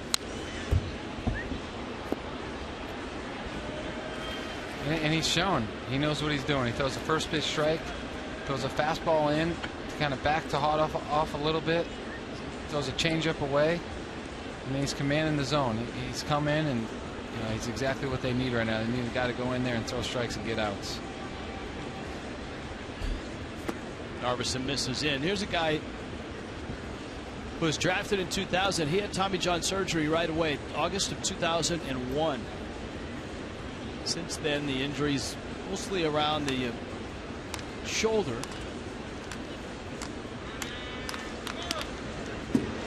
Rotator cuff injury in 2012. Had a chronic hip condition that required a surgical fix as well.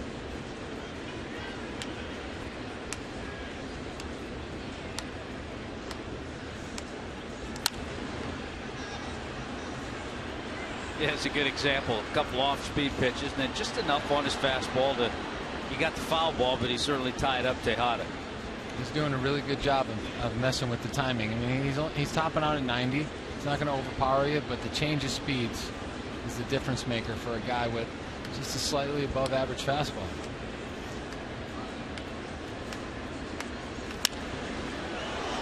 Tejada to center. Yelich back.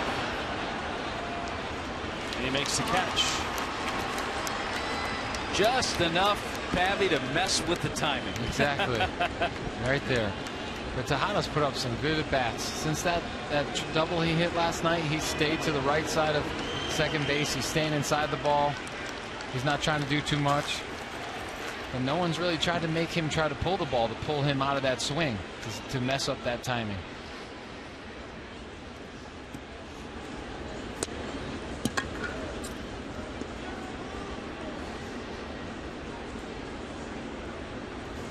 Juan Uribe still talking about that home run. Yeah, I mean, he crushed it.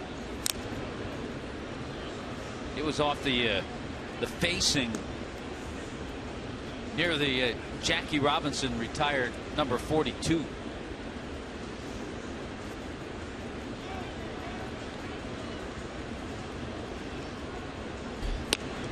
That ball definitely had some green paint on it when it landed. He's got to have one of the best finishes on his swing for a guy. Wouldn't you guys agree? Practically drags his knuckles after he turns on the ground.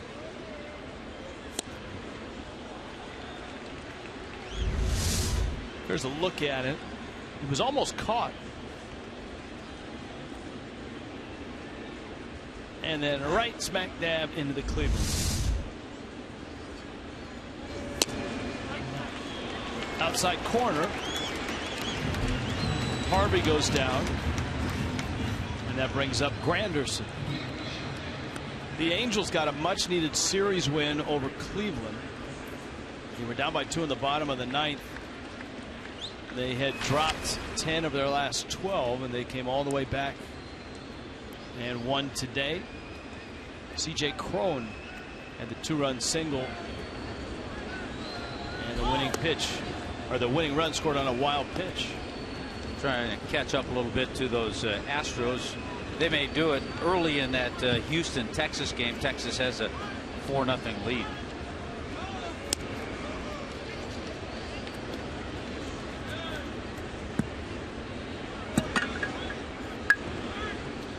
Lefties are very tough on Granderson. This could be a nice clean inning for the Marlins. They're only one in the game.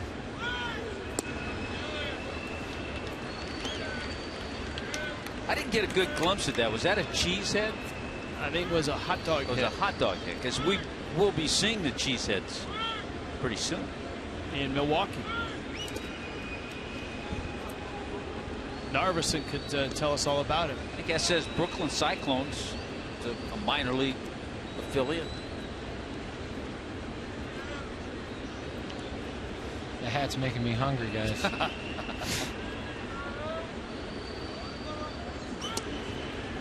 That is strike 3 call. Narveson strikes out Curtis Granderson. That is the first 1-2-3 inning that the Mets have experienced.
Rich Waltz, Tommy Hutton, Carl Pavano down below behind the plate.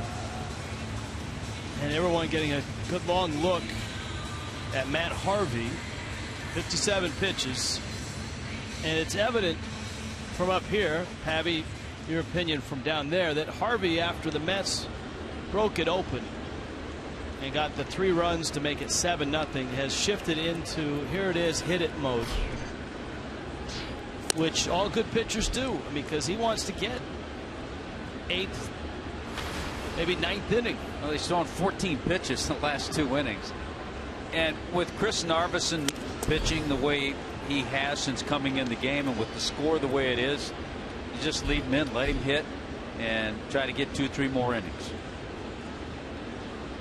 Pavy, did you have this gear in your arsenal? Yeah, I would get to times where I would pitch to the scoreboard, but I didn't have the stuff that this guy comes with every day at the park. So I had to make and execute pitches. I couldn't take, play with the middle of the plate too much, because I was going to get hurt. Earlier in my career, maybe a little more margin for error, but he's got that good of stuff. I mean, when you got a fastball in 96 and a slider mid-80s, a cutter he's throwing at 91. You could play with that middle cut with a 7-run lead. There's no doubt about it. And he could shut you down in a heartbeat. Strikeout, Narvis in the first out. Top of the order, D. Gordon, Derek Dietrich now. Yeah, it's a good term, and you used to hear it a lot around Jack Morris. And Jack Morris with an ERA in the high 3s, but other than that has Hall of Fame numbers, and many feel, well, his ERA is too high. And they used to say, well, he pitched the scoreboard so well. When he got a big lead, he'd say, here it is. He might give up a couple of extra runs, but he'd stay in the game, pick up the win. That's not for everyone. Some guys, you just got to stay locked the whole game. No matter what the score, it's 0-0, it's 1-0, it's always back against the wall. But, this is a good spot for the Mets, too, remember. We talked about, limiting innings. I mean, here's a chance. They got a 7-run lead. He maybe finishes the 6th here. Why run him out for 9 just because he has a low pitch count? But he's had no stress at all. Yeah, you're right. He's had no stress at all.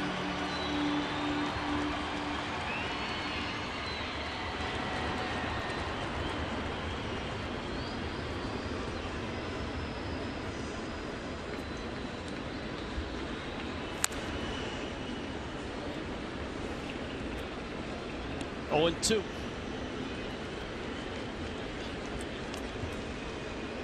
It's crazy how one play could change a game. That Yelich play where it didn't go the Marlins' way on the challenge. I mean, from there on, he got a nice deep breath and just kept going. That would have been 1st and 3rd with 1 out back in the 1st. Marlins gambled on that review at first, and there was not enough conclusive evidence to overturn. Justin Bour then hit a screaming liner to right that was caught by Granderson, and that was it. That remains Miami's best opportunity in this ball game. The Fish have just the 2 hits. Gordon an infield hit in the 3rd, and the Dietrich double back in the 1st. Matt Harvey's 1-2.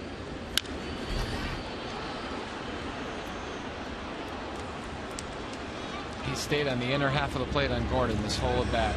Cutters, fastballs.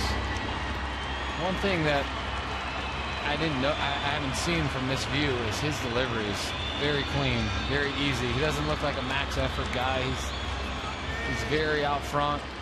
He uses his energy really well.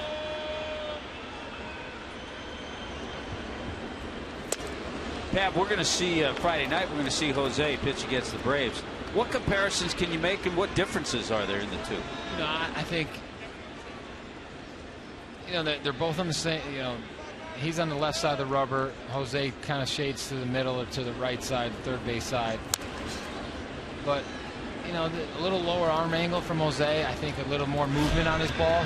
Jose's ball will run back left to right like a sinker, where Harvey's I think tends to cut a little more, and he really has to sink the ball. I think the slider is definitely better from Jose. I think Jose's control right now is definitely a lot better than Harvey's from what I've seen to Harvey tonight. But I've seen Jose, his last 5 starts. They're both very comparable with dominant stuff, but Gordon pulls it to second. He's safe. D. Gordon is safe. Down 7-0. Yeah. Routine ground ball. Boy, you credit D. Gordon for going up the line as hard as he can go. Nice going. You can't teach that intensity. I think he's out. And I think the Mets are going to ask for a review.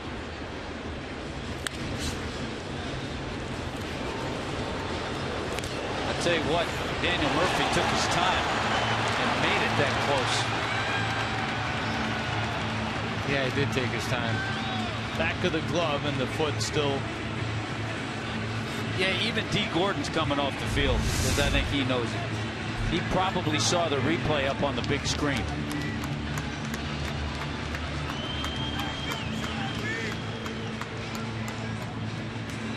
I think they should add one caveat to this whole routine. If the umpires are looking at the big screen and Gordon is looking at the big screen and they see right away that, oh, he is out. Let's make the call. I can't believe it's taking this long as it is. It's like, hey, let's make the call. We're out of here. Let's move it along. Let's go. Both teams have to go somewhere after this game.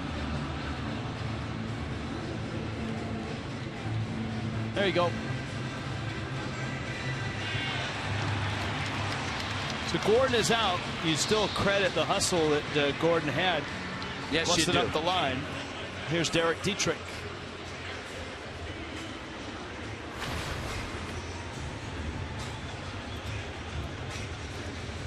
That guy never takes a play off.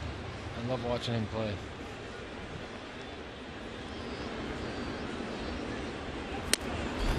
Dietrich takes up and in. Remember when Derek Dietrich came on the scene, we talked about his grandfather, Steve Demeter, longtime minor league player, over 270, I think 272 career home runs in the minor leagues. And then a manager in the minor leagues that used to take his grandson to games.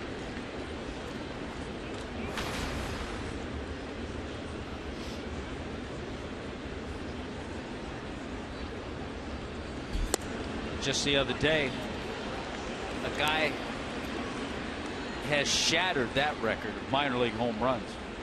Mike Hessman, his original Atlanta draft pick, actually played a little bit with the Mets. 433 career home runs in the minor leagues. 20-year career, minor league player. The Crash Davis of modern times. But a guy that, unlike Crash Davis, got a little more than a cup of coffee in the big leagues. He did have a chance to hit some home runs up there. Harvey strikes out Dietrich. That's a 1-2-3 inning.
just enjoying the, look at that.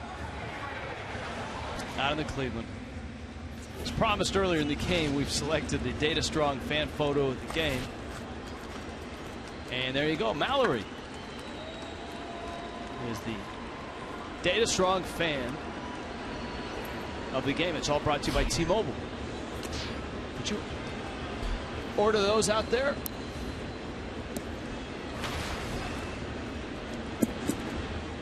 Like a live night in the Clevelander. Live night for the Mets up and down their order. Daniel Murphy bends out of the way. Murphy's been on base 3 times. Chris Narveson, pitching for the Marlins, called up today. Marlins sensing they would need some long relief help, and they have needed it tonight. It's Dietrich in left.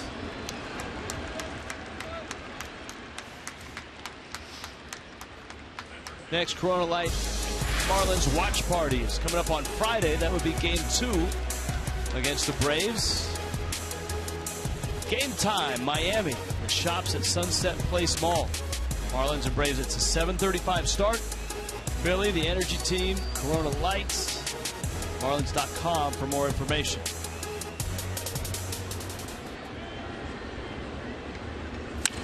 Cespedes, another bolt to center. He's hit it hard 3 times tonight. He's 2 for 4. We can see how he stays back so well. Think center, right center. It appears all the time the way he approaches.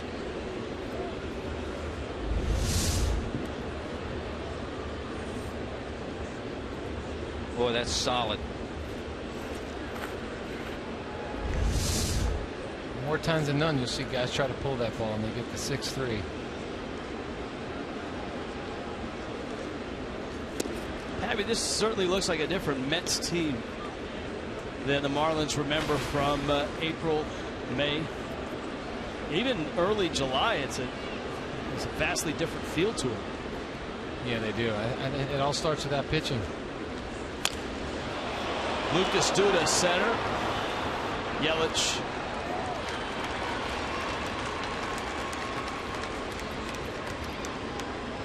So 2 outs. I want you to watch the swing, the finish, and how quickly the ball leaves the bat of Juan Uribe. You saw the reaction of David Phelps. Warren Henry, drive of the game.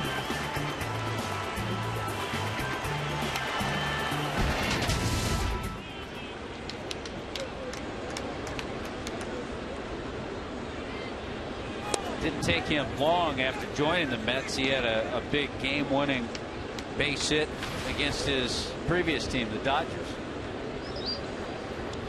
He definitely has a flair for the dramatic. And the Mets are hoping that his postseason experience comes in handy and that they reach the postseason. A few words from Jason Worth about the Mets. Worth saying that the Nationals are still the team to beat in the East, though the Mets have a 1-game lead. I did see today the Nationals have a very creative giveaway plan.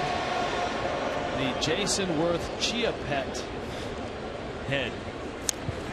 And if you don't know what a Chia Pet is, either Google it. My best description is it's a form, whether it's an animal or a person, a plant grows out of it. So in Worth's case, it's going to be hair everywhere, which is actually pretty accurate. Jason Worth Chia head. I thought you were going to say they're going to give away Kenny G albums when the visiting team hits.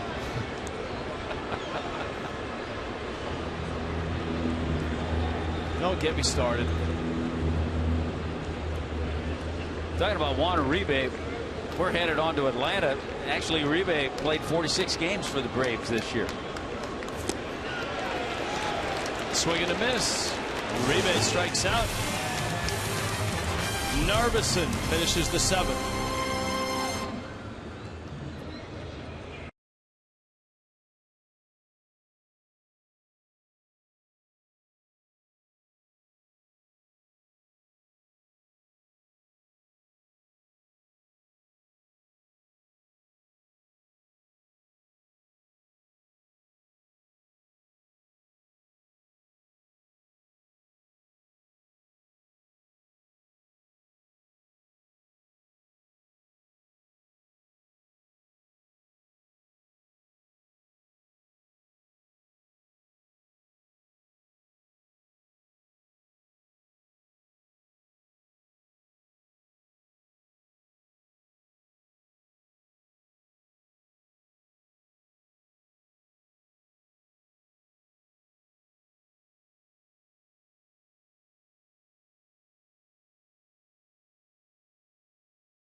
command. Matt Harvey shutting out the fish. Chevron, look at that. How cool is that? Tomorrow's starters brought to you by Chevron. Jose Urena, Matt Whistler. Whistler coming over from the Padres. Off-season trade between the Padres and the Braves. Been a pretty good addition to Freddie Gonzalez's rotation.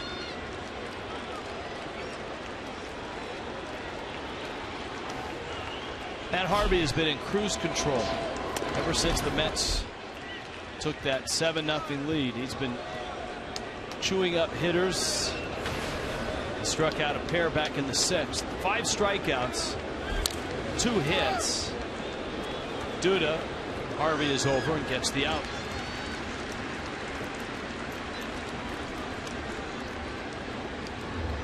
And here is Justin Bour. Yeah, since that infield single from D. Gordon, Harvey's retired 11 in a row. He's gone 20 in the 3rd innings and walked just 1 in his last 3 starts, including this one. That's what's really impressive about guys like Jose Fernandez and Matt Harvey. They not only have the overpowering big time stuff, but they have control.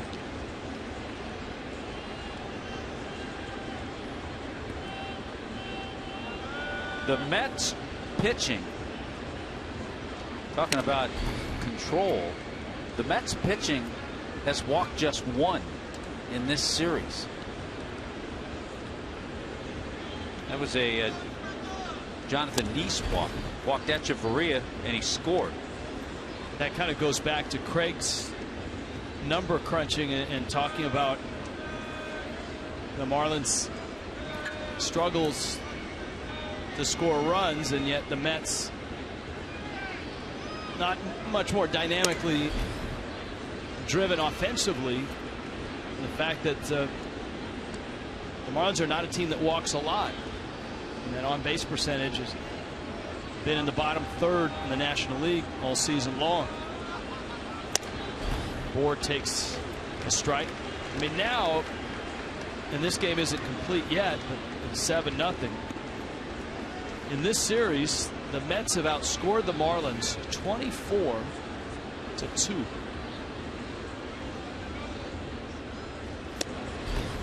And let's not forget, Bartolo Colon went 8 innings in his first start. The guy last night was able to go deep. Here, Harvey into the 7th.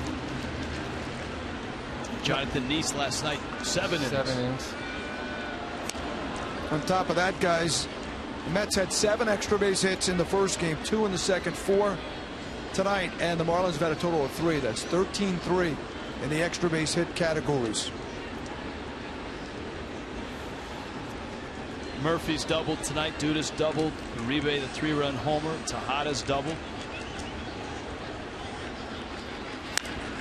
Bour hooks that one foul. The Marlins tonight have walked 3 guys, and 2 of those walks have scored. They've actually walked 3 guys, and 2 have scored.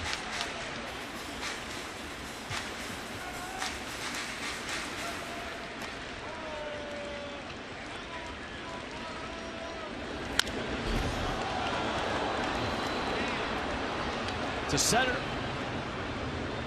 Cespedes makes the catch. They have Harvey cruising. We talked about the stressful innings, the pitch count, and all that stuff. Harvey just a midway in the 80s, 85 pitches. He's only thrown 1 complete game in his career. That was in 2013. That was prior to Tommy John surgery. Well, as Craig pointed out earlier in the show, Terry Collins is trying to manage this talented young rotation with October in mind and get these Mets not only the postseason, but keep those arms ready to pitch in the postseason. So on a night like this, if it's 7-0 and it gets later, you would think that Terry Collins would probably go to his pen before it's over. That's the type of game. I mean, Pavy's even closer, but it doesn't even look like Harvey's broken a sweat. No, he hasn't. And he's up to 98 right now. And this is in the 7th. So he's kind of dialed it up as the game's gone on. And he's gotten more comfortable and in a better rhythm. Outside corner, catches the corner. Matt Harvey, masterful tonight. 7 shutout innings.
Summary tonight. Well, we've mentioned this guy's name a few times. Yoenis Cespedes, base hit in that 3rd inning.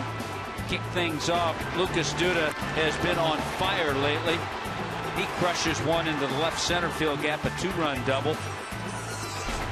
Michael Conforto, after Duda was sent over to 3rd base, picks up Lucas Duda with a sacrifice fly. But the big blast, the home run off the bat of Juan Uribe. Mets scored 3 more in the 5th inning.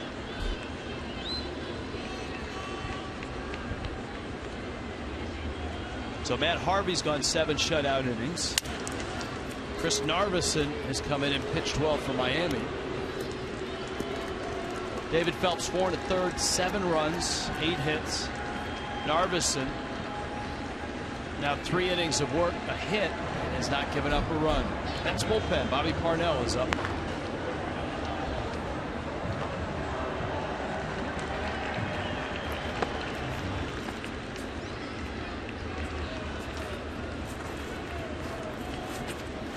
Here's Kevin Plawecki.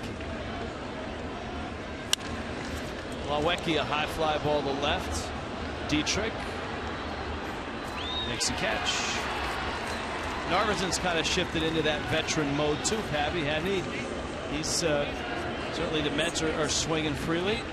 He's definitely in the stopgap right now. And this is what the Marlins needed. They needed that extra arm just in case Phelps didn't get deep in the game. He didn't. He came in and 37 pitches. He's got 10 outs, 11 outs. I mean, this is exactly what they needed. They didn't need the 7-run deficit, but they needed someone to come in here and get some outs and get these guys back in the dugout.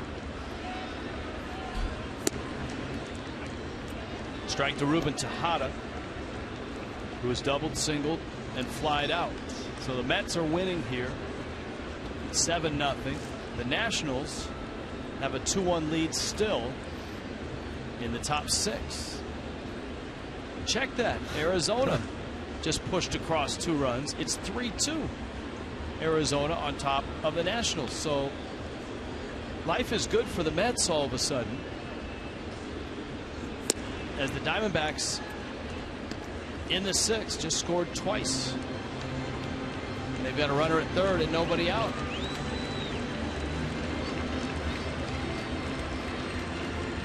It's called real-time scoring, Tommy Hutton.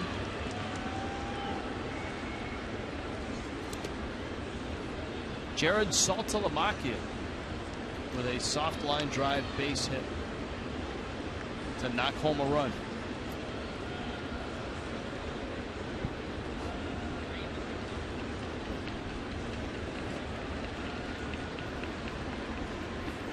Saltalamacchia, pinch hitter. He's hitting 171. on the season. Line to right. Into the corner it goes. Tejada with an eye on Ichiro in the corner.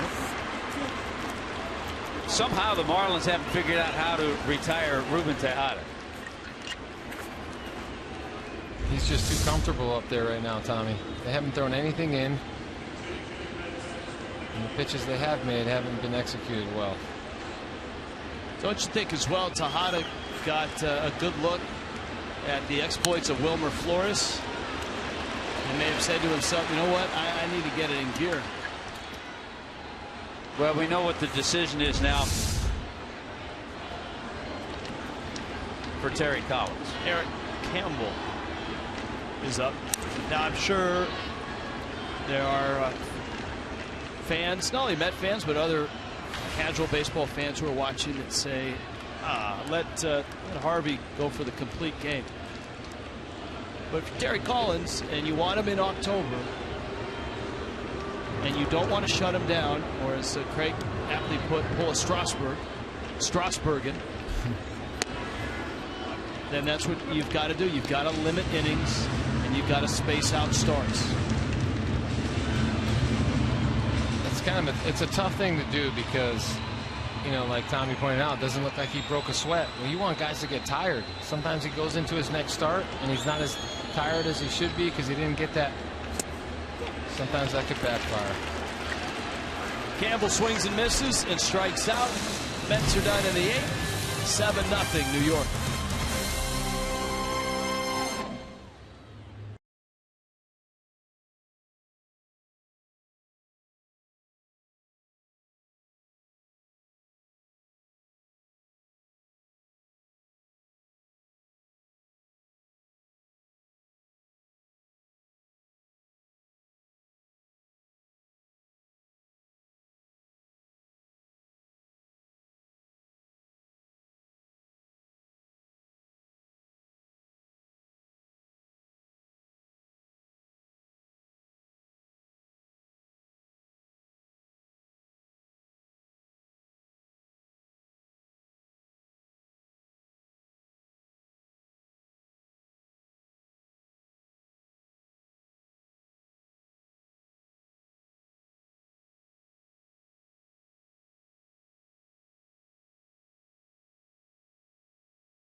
MLB.com app, bat #1 app for live baseball. Up to the moment, any moment. In-game highlights, live look-ins, replay reviews, radio broadcast, StatCast, and more. MLB.com app, bat for your smartphone or tablet.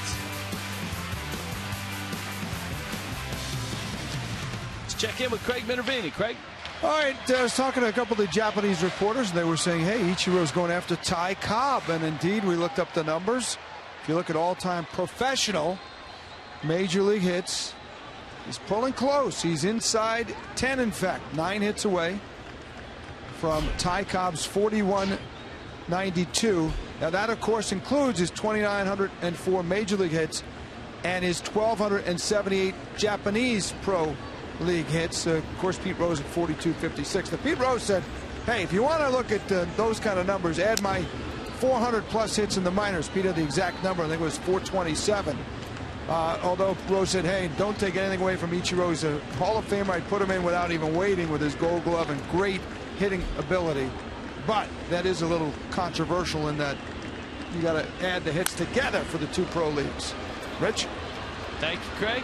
Daniel Murphy to his left. Remember, Ichiro played just 9 years in Japan. the Oryx Blue Wave. This is his 15th year in Major League Baseball. Well, a one-time closer, Bobby Parnell, in for the Mets. A couple of years ago, Parnell with 22 saves, and then last year, early April, Tommy John surgery. So Parnell coming back from that, making his 18th appearance. Before surgery, this is a guy that had, as you saw there, a 93 mile an hour fastball, but plus fastball up to 100, 98.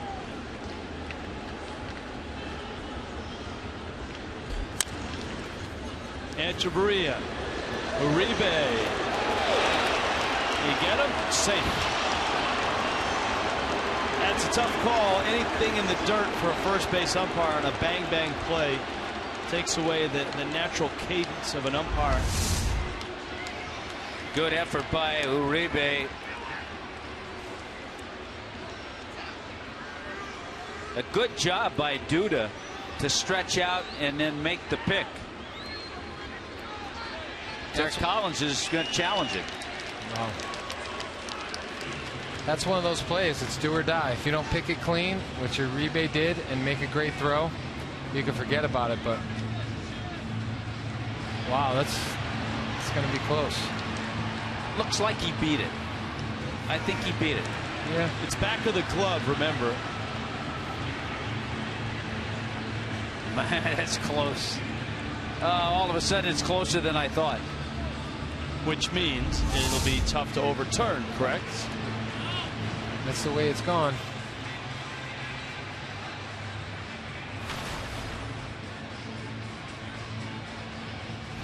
In the balance for Echeverria is a base hit.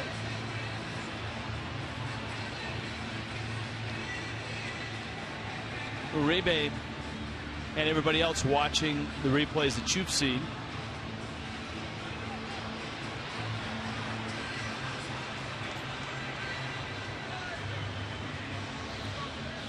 And I don't think anyone down there, either Uribe or Etch, knows one way or the other. I don't think they know either, yeah. Because a lot of times you'll see a player react once he sees the replay on the big screen. Yeah, Echeverria has stayed at first base.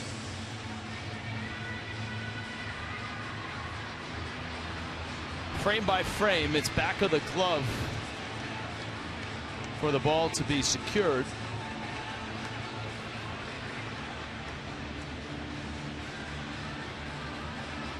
Meanwhile,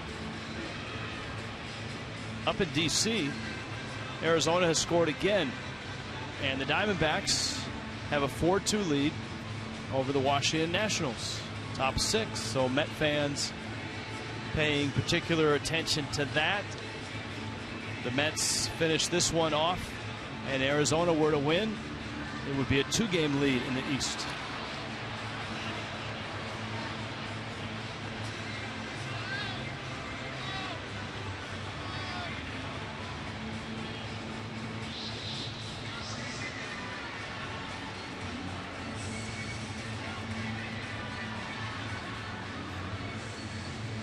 This is a Mets challenge. The call was safe. They need definitive proof.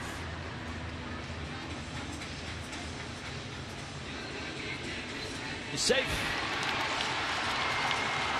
Edge gets the hit.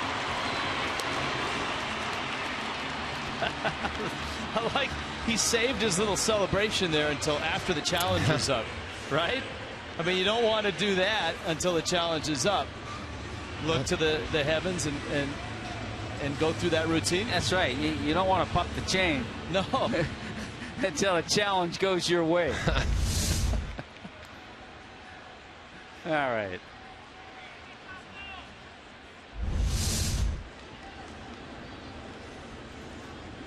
Here's Mathis. Parnell misses.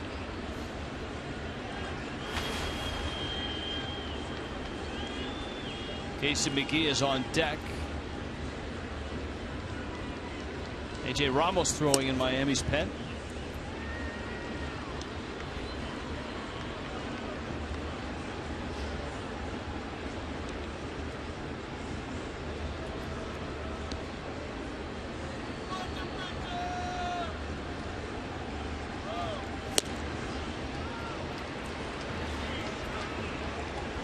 Blue Jays and Twins in a slugfest tonight. 9-7 Toronto in the top of the 7th. Blue Jays are going to do that a lot, Rich. Josh Donaldson is 29. Jose Bautista is 24th. His was a grand slam. Edwin Encarnacion is 20th. Wow. His was a 3-run home run. Now they add David Price to their pitching staff. And Tulowitzki's over.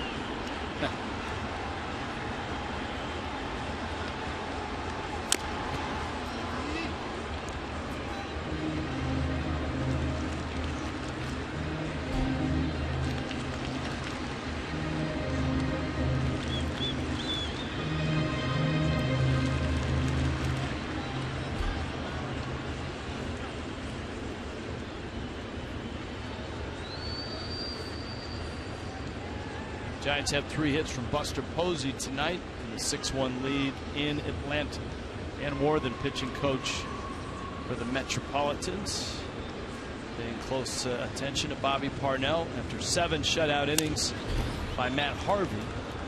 I was looking, Rich, in that Arizona-Washington game.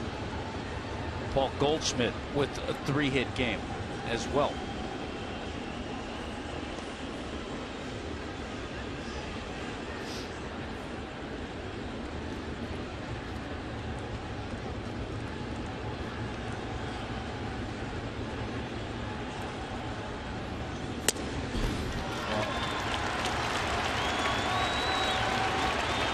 Mathis walks.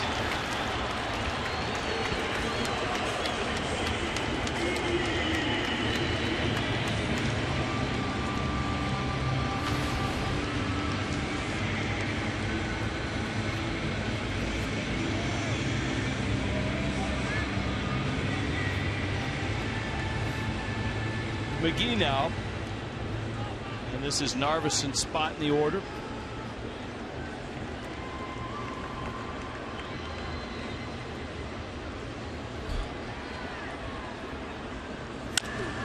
Jam shot, little dribbler. Uribe has made that play well. Bare hand throw. He's not afraid to grab that ball right out of the air, is he? Well, you remember he's a shortstop, former shortstop.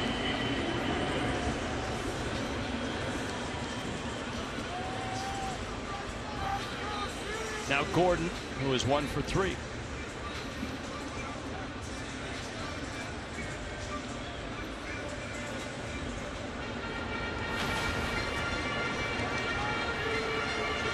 Yeah, I was going to say that matchup wouldn't have made sense, especially the way Gordon hits the fastballs. Terry Collins going to the bullpen. Kendall Toyota call to the pen.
formerly of the Atlanta Braves, Formerly of the Seattle Mariners.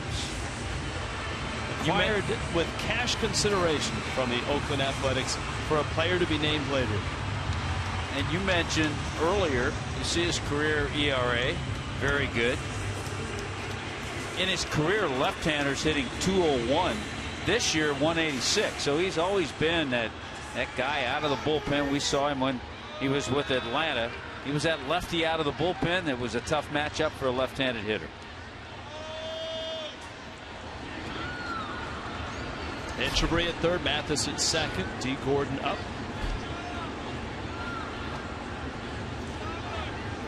So the Mets adding another piece to that bullpen, as they did with Tyler Clippard. You wonder if the Mets are done adding. You see Clippard. Now they will get 2 veteran bats. David Wright about to begin minor league rehab games. Gordon flips that one down the line, but Forto is there and makes the catch. Michael Kadyr's headed back to the Mets as well. 7-0 Mets.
Met fans here tonight have enjoyed the night. Not only are their Mets up 7-0, but Arizona's lead is now 5-2 over the Nationals.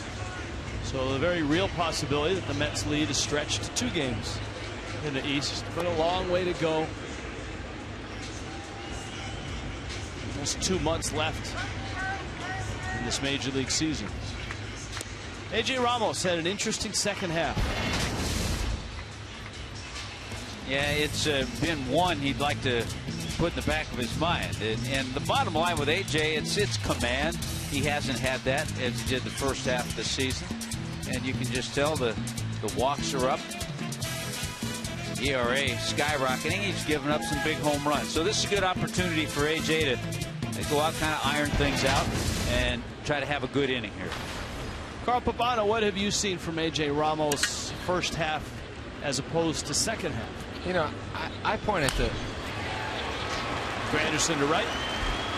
You know, I point at the role that he's in now. He's not getting consistent work. He's a guy that needs to pitch every day. High energy guy. Go out there, run him out there. He gets more consistent. The more, there's just a ball that he leaves over the middle of the plate. But the more he gets to work, the better his pitches are. And some guys are like that. I think the walks definitely hurt him. But he's a guy that throws strikes. He's aggressive. And at times those with not getting out there consistently, his stuff's not going to be as sharp or as consistent.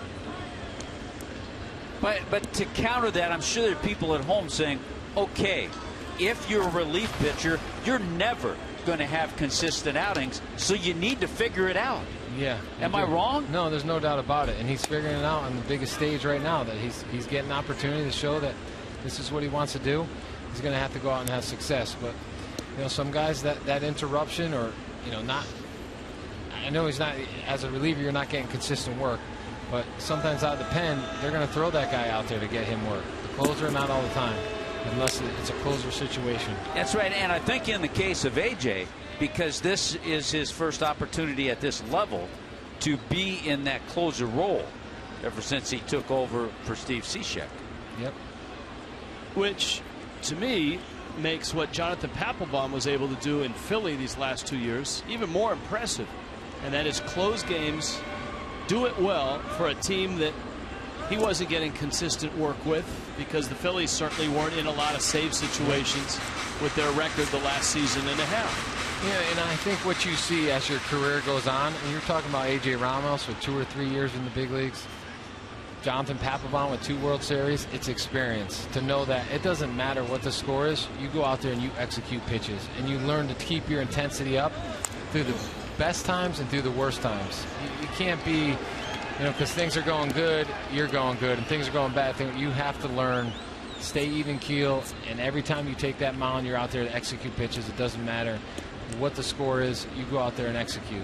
And sometimes that's simple. It takes a little while to get there, but that simple thought will keep you, the intensity up and on top of your game. And Papelbon, he's battle tested. There's no doubt about it. 2-2 pitch. Murphy pulls it foul. As far as stuff, though, from Ramos, it's there. He's got 4 quality pitches, an above average fastball. It's just about putting it all together, and he's getting his chance to do that right now.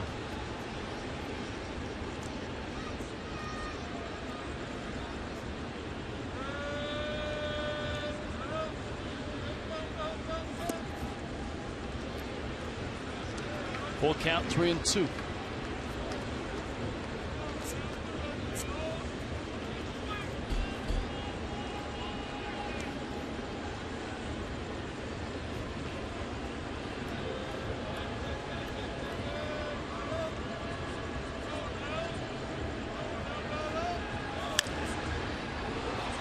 Down the line and out of play. The next time the Marlins see the Mets will actually be back here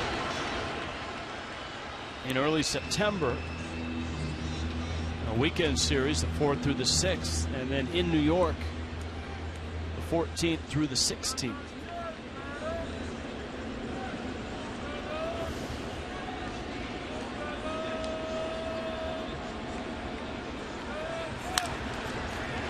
Into right, Murphy.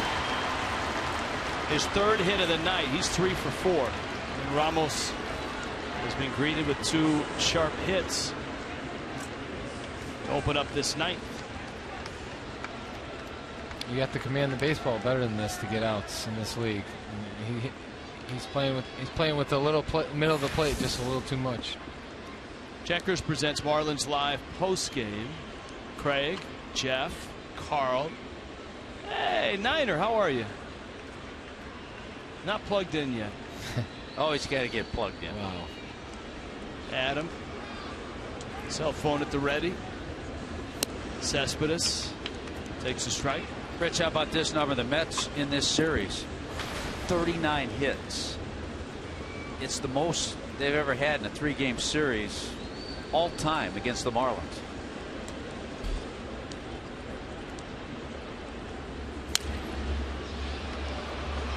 Oh, and 2. And we brought up the big disparity in runs in this series. Miami getting shut out here tonight. The Mets 24 runs, the Marlins 2.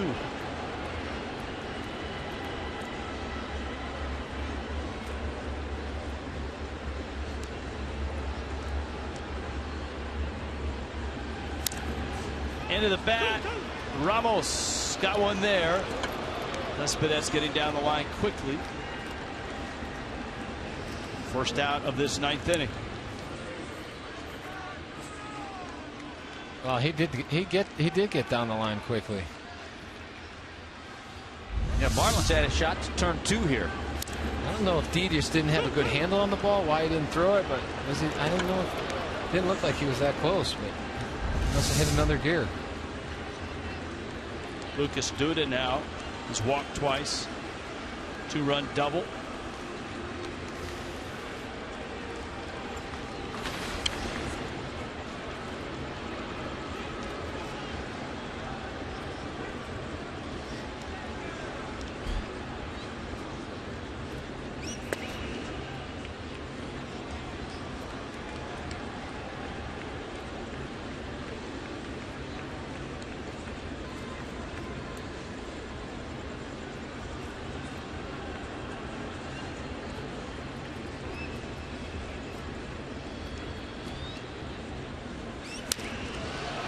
Duda, Yelich around it, makes the catch, and that will score a run.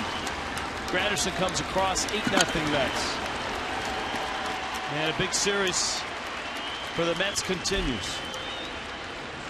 Third RBI in the game for Lucas Duda. Remember, he drove in 2 back in the 3rd inning with a big double.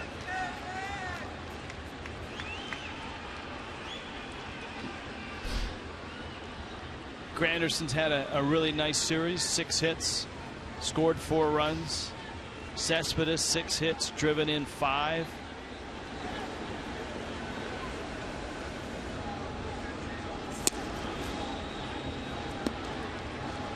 Uribe can't hold up. Uribe with a 3-run homer tonight.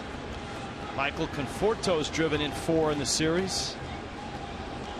And Ruben Tejada adds 3 hits tonight after a 2-hit effort last night. Bouncer to short. Echeverria flip. Gordon is there. Inning is over. Ramos gives up a run. Carl Pavano, nice job tonight. Thanks, guys. We'll see you on the postgame show out in center field. Good time. Nice seat there, Patty. Get out to center field now. 8-0 Mets.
Honda dealers.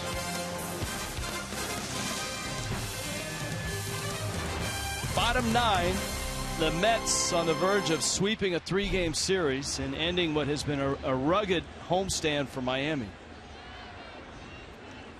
Derek Dietrich, Christian Yelich, Justin Bour against Eric O'Flaherty.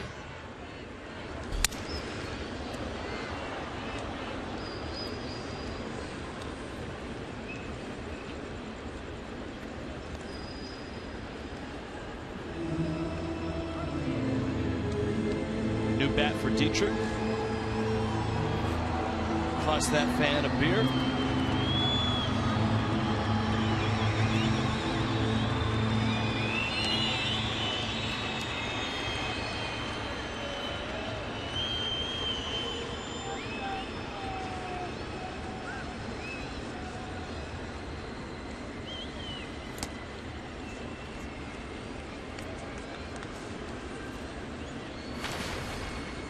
Mets and Rays this weekend.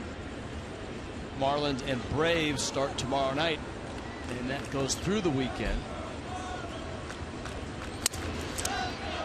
Dietrich, a base hit on a breaking ball. His second hit of the night, his fourth hit of the series. And looks like Dietrich starting to pull out of a mini slump.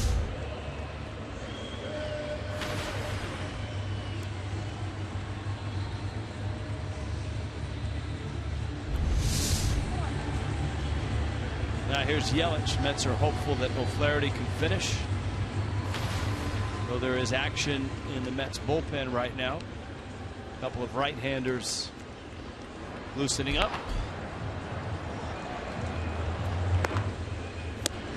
Hansel Robles.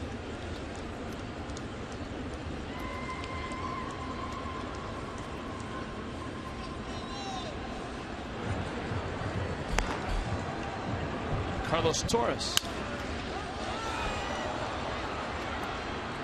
0-2 to Yelich.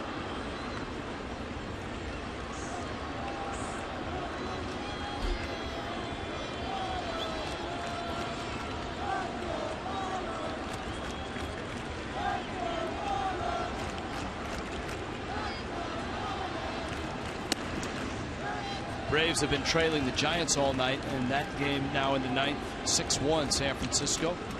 Giants looking for win number 59 to go with 48 losses, and for the Braves that'll be their 60th loss, 48 wins. And Yelich swings and misses.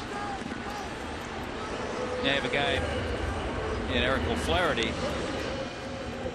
You don't read about it as much with relief pitchers, but he too had Tommy John surgery. Dee Gordon's former team had a nice lead against the Phils, and all of a sudden the Phillies have climbed within a run. It's 4-3 Dodgers.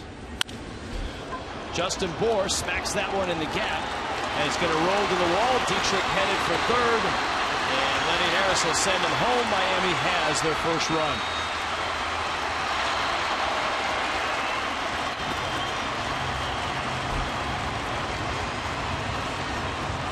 11th double for Justin Bour.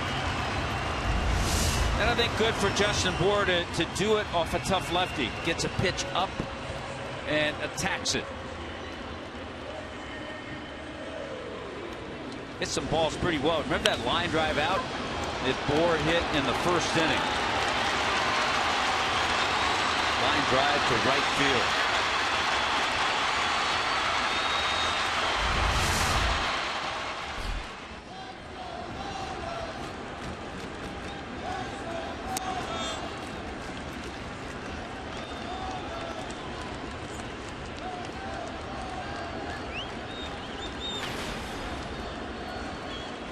The Mets have not won 3 straight on the road all year.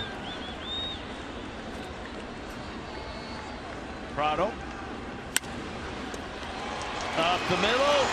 Sprawling is Tejada, and he'll have to eat it. It's going to be an infield hit. 3rd hit of the inning against O'Flaherty.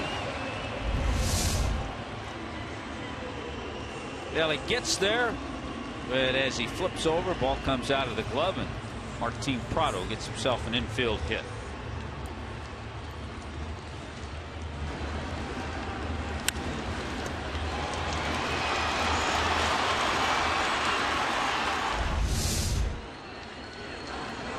For 3 is Ichiro.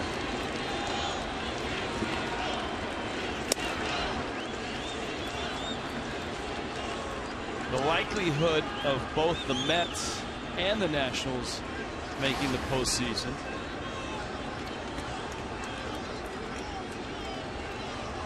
You know, both teams are going to have to play well down the stretch. Ichiro rolls it in left field. That's a base hit. And an RBI single. 3rd hit of the series for Ichiro, his first of the night. And Terry Collins has seen enough from O'Flaherty, who's given up 4 hits to the first 5 that he's faced. Plus the Marlins are running out of left-handed bats. 3 of the hits from left-handers too.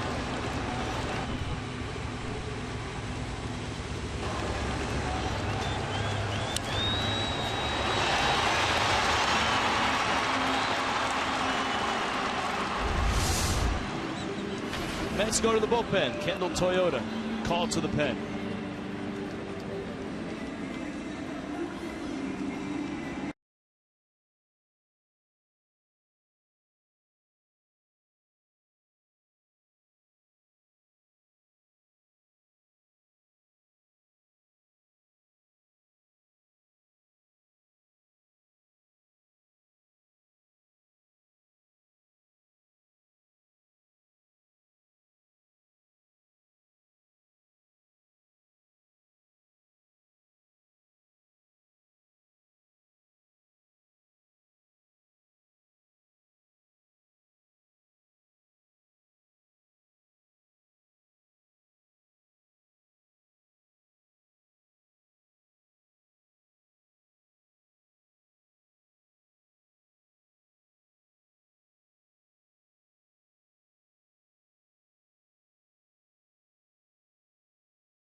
Danny Echeverria digs in. Hansel Robles out of the Mets bullpen.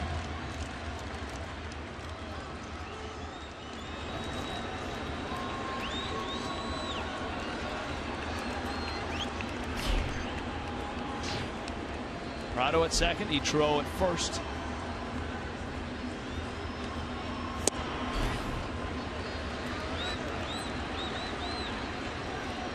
Long night for the Fish. 7 shutout innings of Matt Harvey. Gave up just 2 hits, struck out 6. And the Marlins finally getting on the board here in the bottom of the 9th.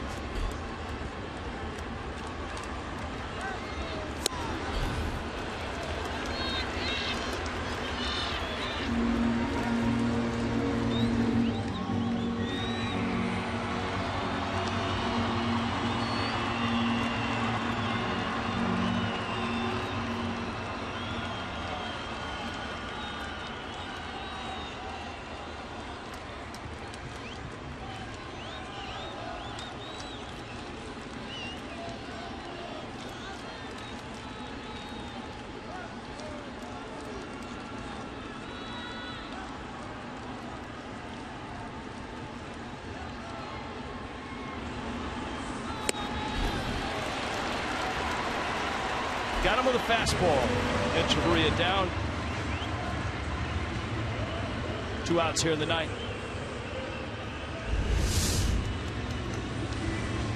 Just good old hard fastball, ran up and in.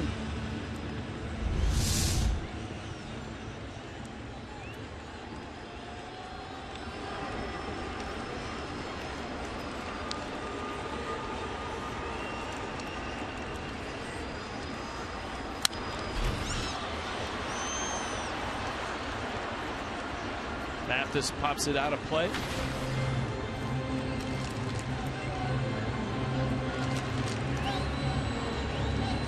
Jose Urena tomorrow. Jose Fernandez Friday. Tom Kohler Saturday.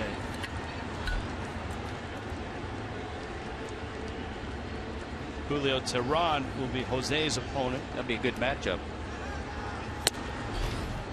Teheran not quite having the year the Braves had expected. An ERA of 4.59, 7-6 record. Braves best will go on Sunday. That's Shelby Miller with a 2.44 ERA. Right now that's to be announced for the Marlins. Brad Hand is a strong possibility. Well, that's where you have your choice. It'll be either be a Brad Hand or an Adam Conley, because they both pitched on the same day.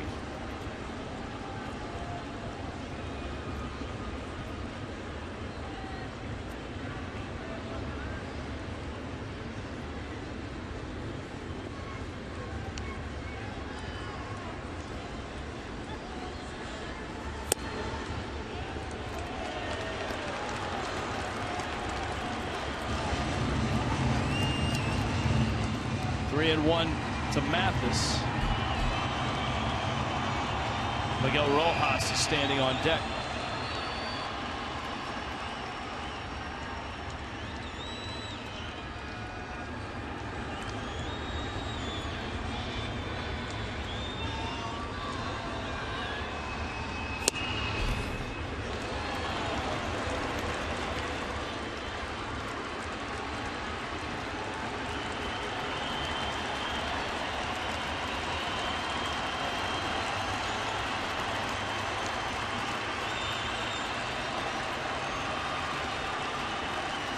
Three and two.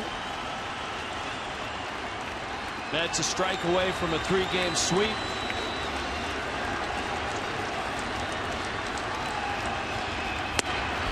It's up. Mathis walks. And the bags are now loaded for Miguel Rojas, who was the 8th man to come to the plate.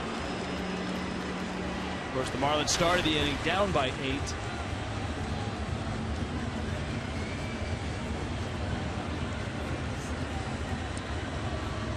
Getting a little advice. It's a good move. That's why you bring in guys like Juan Uribe. Yeah, you don't need the catcher to go out there. Manager doesn't have to go out there. Pitching coach. Veteran infielder.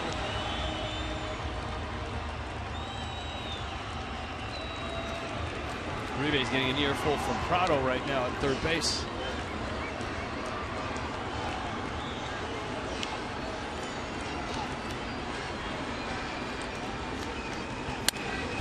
Rojas down the right field line. That's a fair ball.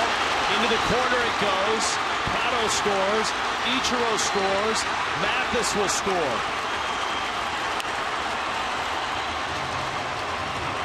And the Marlins won't go down easy. They have risen up for 5 runs here in the bottom of the 9th. It's amazing what Rojas has been able to do in a limited time. Few at bats, just sneaks that ball in fair, and once it got into that corner, it clears the bases. And now Terry Collins with a little more concern and a little more purpose in his step. He's on his way out. He's going to go to the bullpen.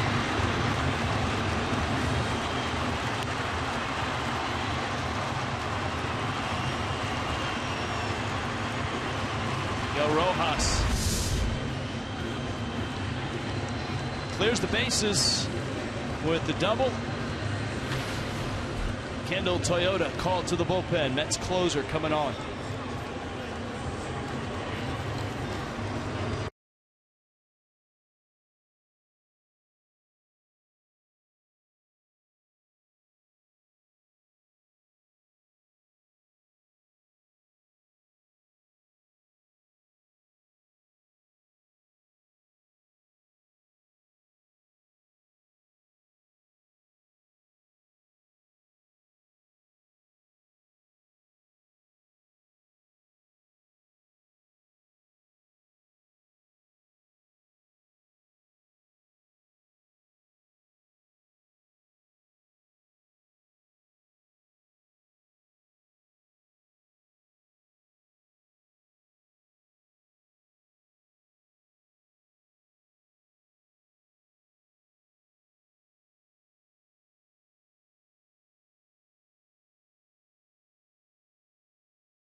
Now it's a 3-run lead, and some would say this is a platter save, but remember back to this ball game. Mets Padres on a rainy night, Citi Field. A 2-run lead, a couple of hits after a long rain delay with 2 outs. And Justin Upton rifled this one to right center. A 7-1 lead gone, and the Padres won the game 8-7. Familia had to sit through a 45-minute rain delay after getting the first 2 outs. Here's D. Gordon with Rojas, the runner, at second.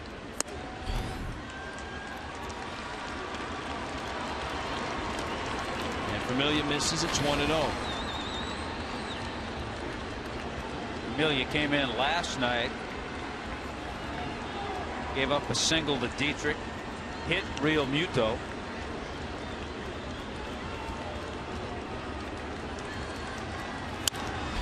Gordon lines that one out of play. A ball and a strike. You'd love to get Derek Dietrich to the plate representing the tying run. Remember, Dietrich on this homestand had that dramatic game-tying homer with 2 outs in the 9th against Craig Kimbrell. 1-1 coming. Gordon into center field. That's a base hit. Rojas around third. And Miami down 8-0 when the inning started will bring the tying run to the plate. It's 8-6.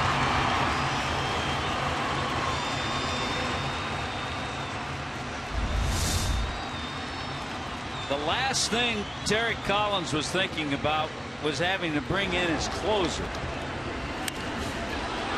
Great at bat and swing by D. Gordon. His second hit. D with 129 hits now on the year. And now the Marlins do get that tying run to the plate in the representation of Derek Dietrich. Dietrich opened the inning with a single. 6 hits in the inning for Miami. 6 runs in the inning. The Met fans who are all ready to celebrate have had to put that on hold for a while now. So it's Dietrich against Familia. Yelich is on deck. Gordon's at first.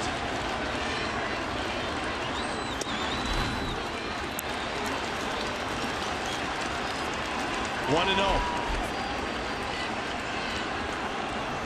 You've got left-handed bats lined up with Dietrich, and if he reaches, Yelich, and if he reaches, Bohr.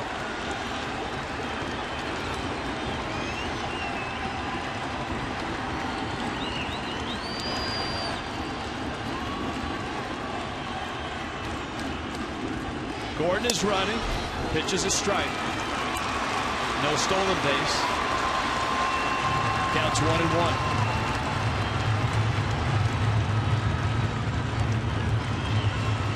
And that was not a strike. It was out.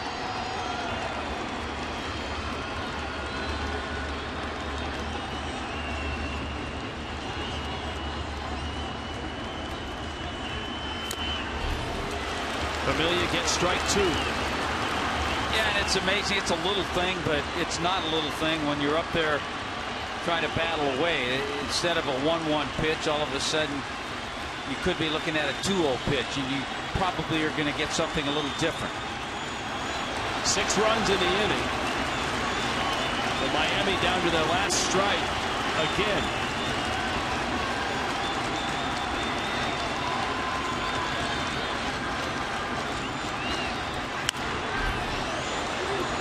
That one fouled off.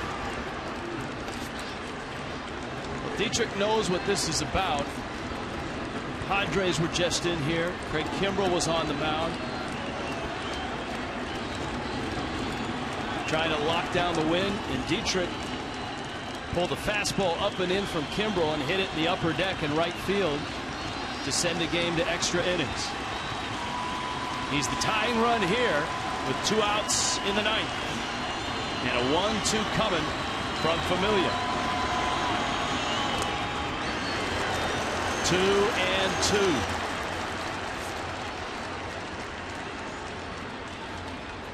Terry Collins and the Mets rolled into this series having swept the Nationals, and they have dominated this series up until the bottom of the ninth here.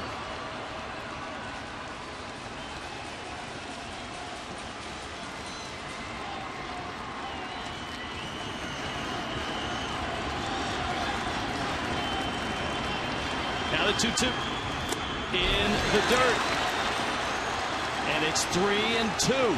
The Marlins, Rich, have scored more runs in this inning than in any one game of this homestand.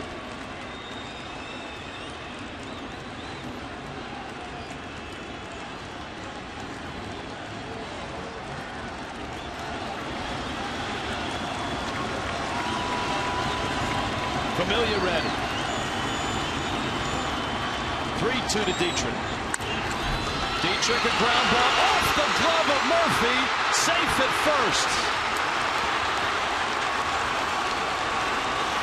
And Miami is still alive.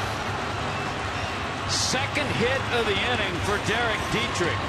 Would have been a tough play for Murphy. It should be a base hit, and it is. Good at bat by Dietrich. Got that fastball off the end of the glove of Daniel Murphy. No play at all at first. This inning started with the Mets up 8-0. Eric O'Flaherty in just to get some work. O'Flaherty gave up 4 hits to the 5 hitters he faced. Hansel Robles came in to put out the fire. That didn't work. Miguel Rojas with a 3-run double was the big hit there. Now Tyler Clippard is up in case Juris Familia can't get another out. Here is Yelich, who is 0 for 4. The tying run is at first base. That's Derek Dietrich. He has pretty good speed. D. Gordon is at third. Mets outfield is straight up and deep for a gap-to-gap hitter in Yelich.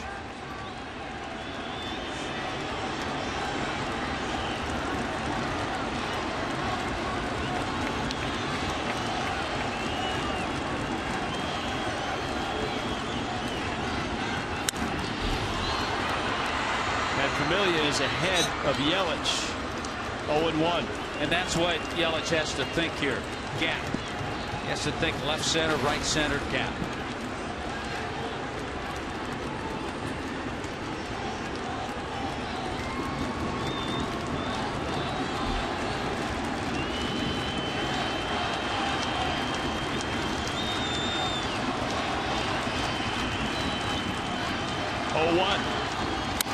Yelich, a chopper. Duda's got it, and the Mets hang on and get their sweep. The Mets Express continues to roll 6 in a row. 9 of 11.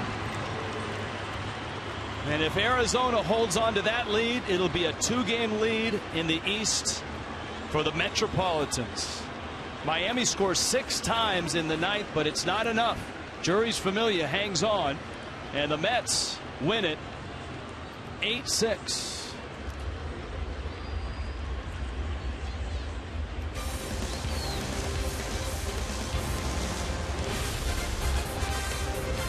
The Mets beat the Marlins. Hang on at the end.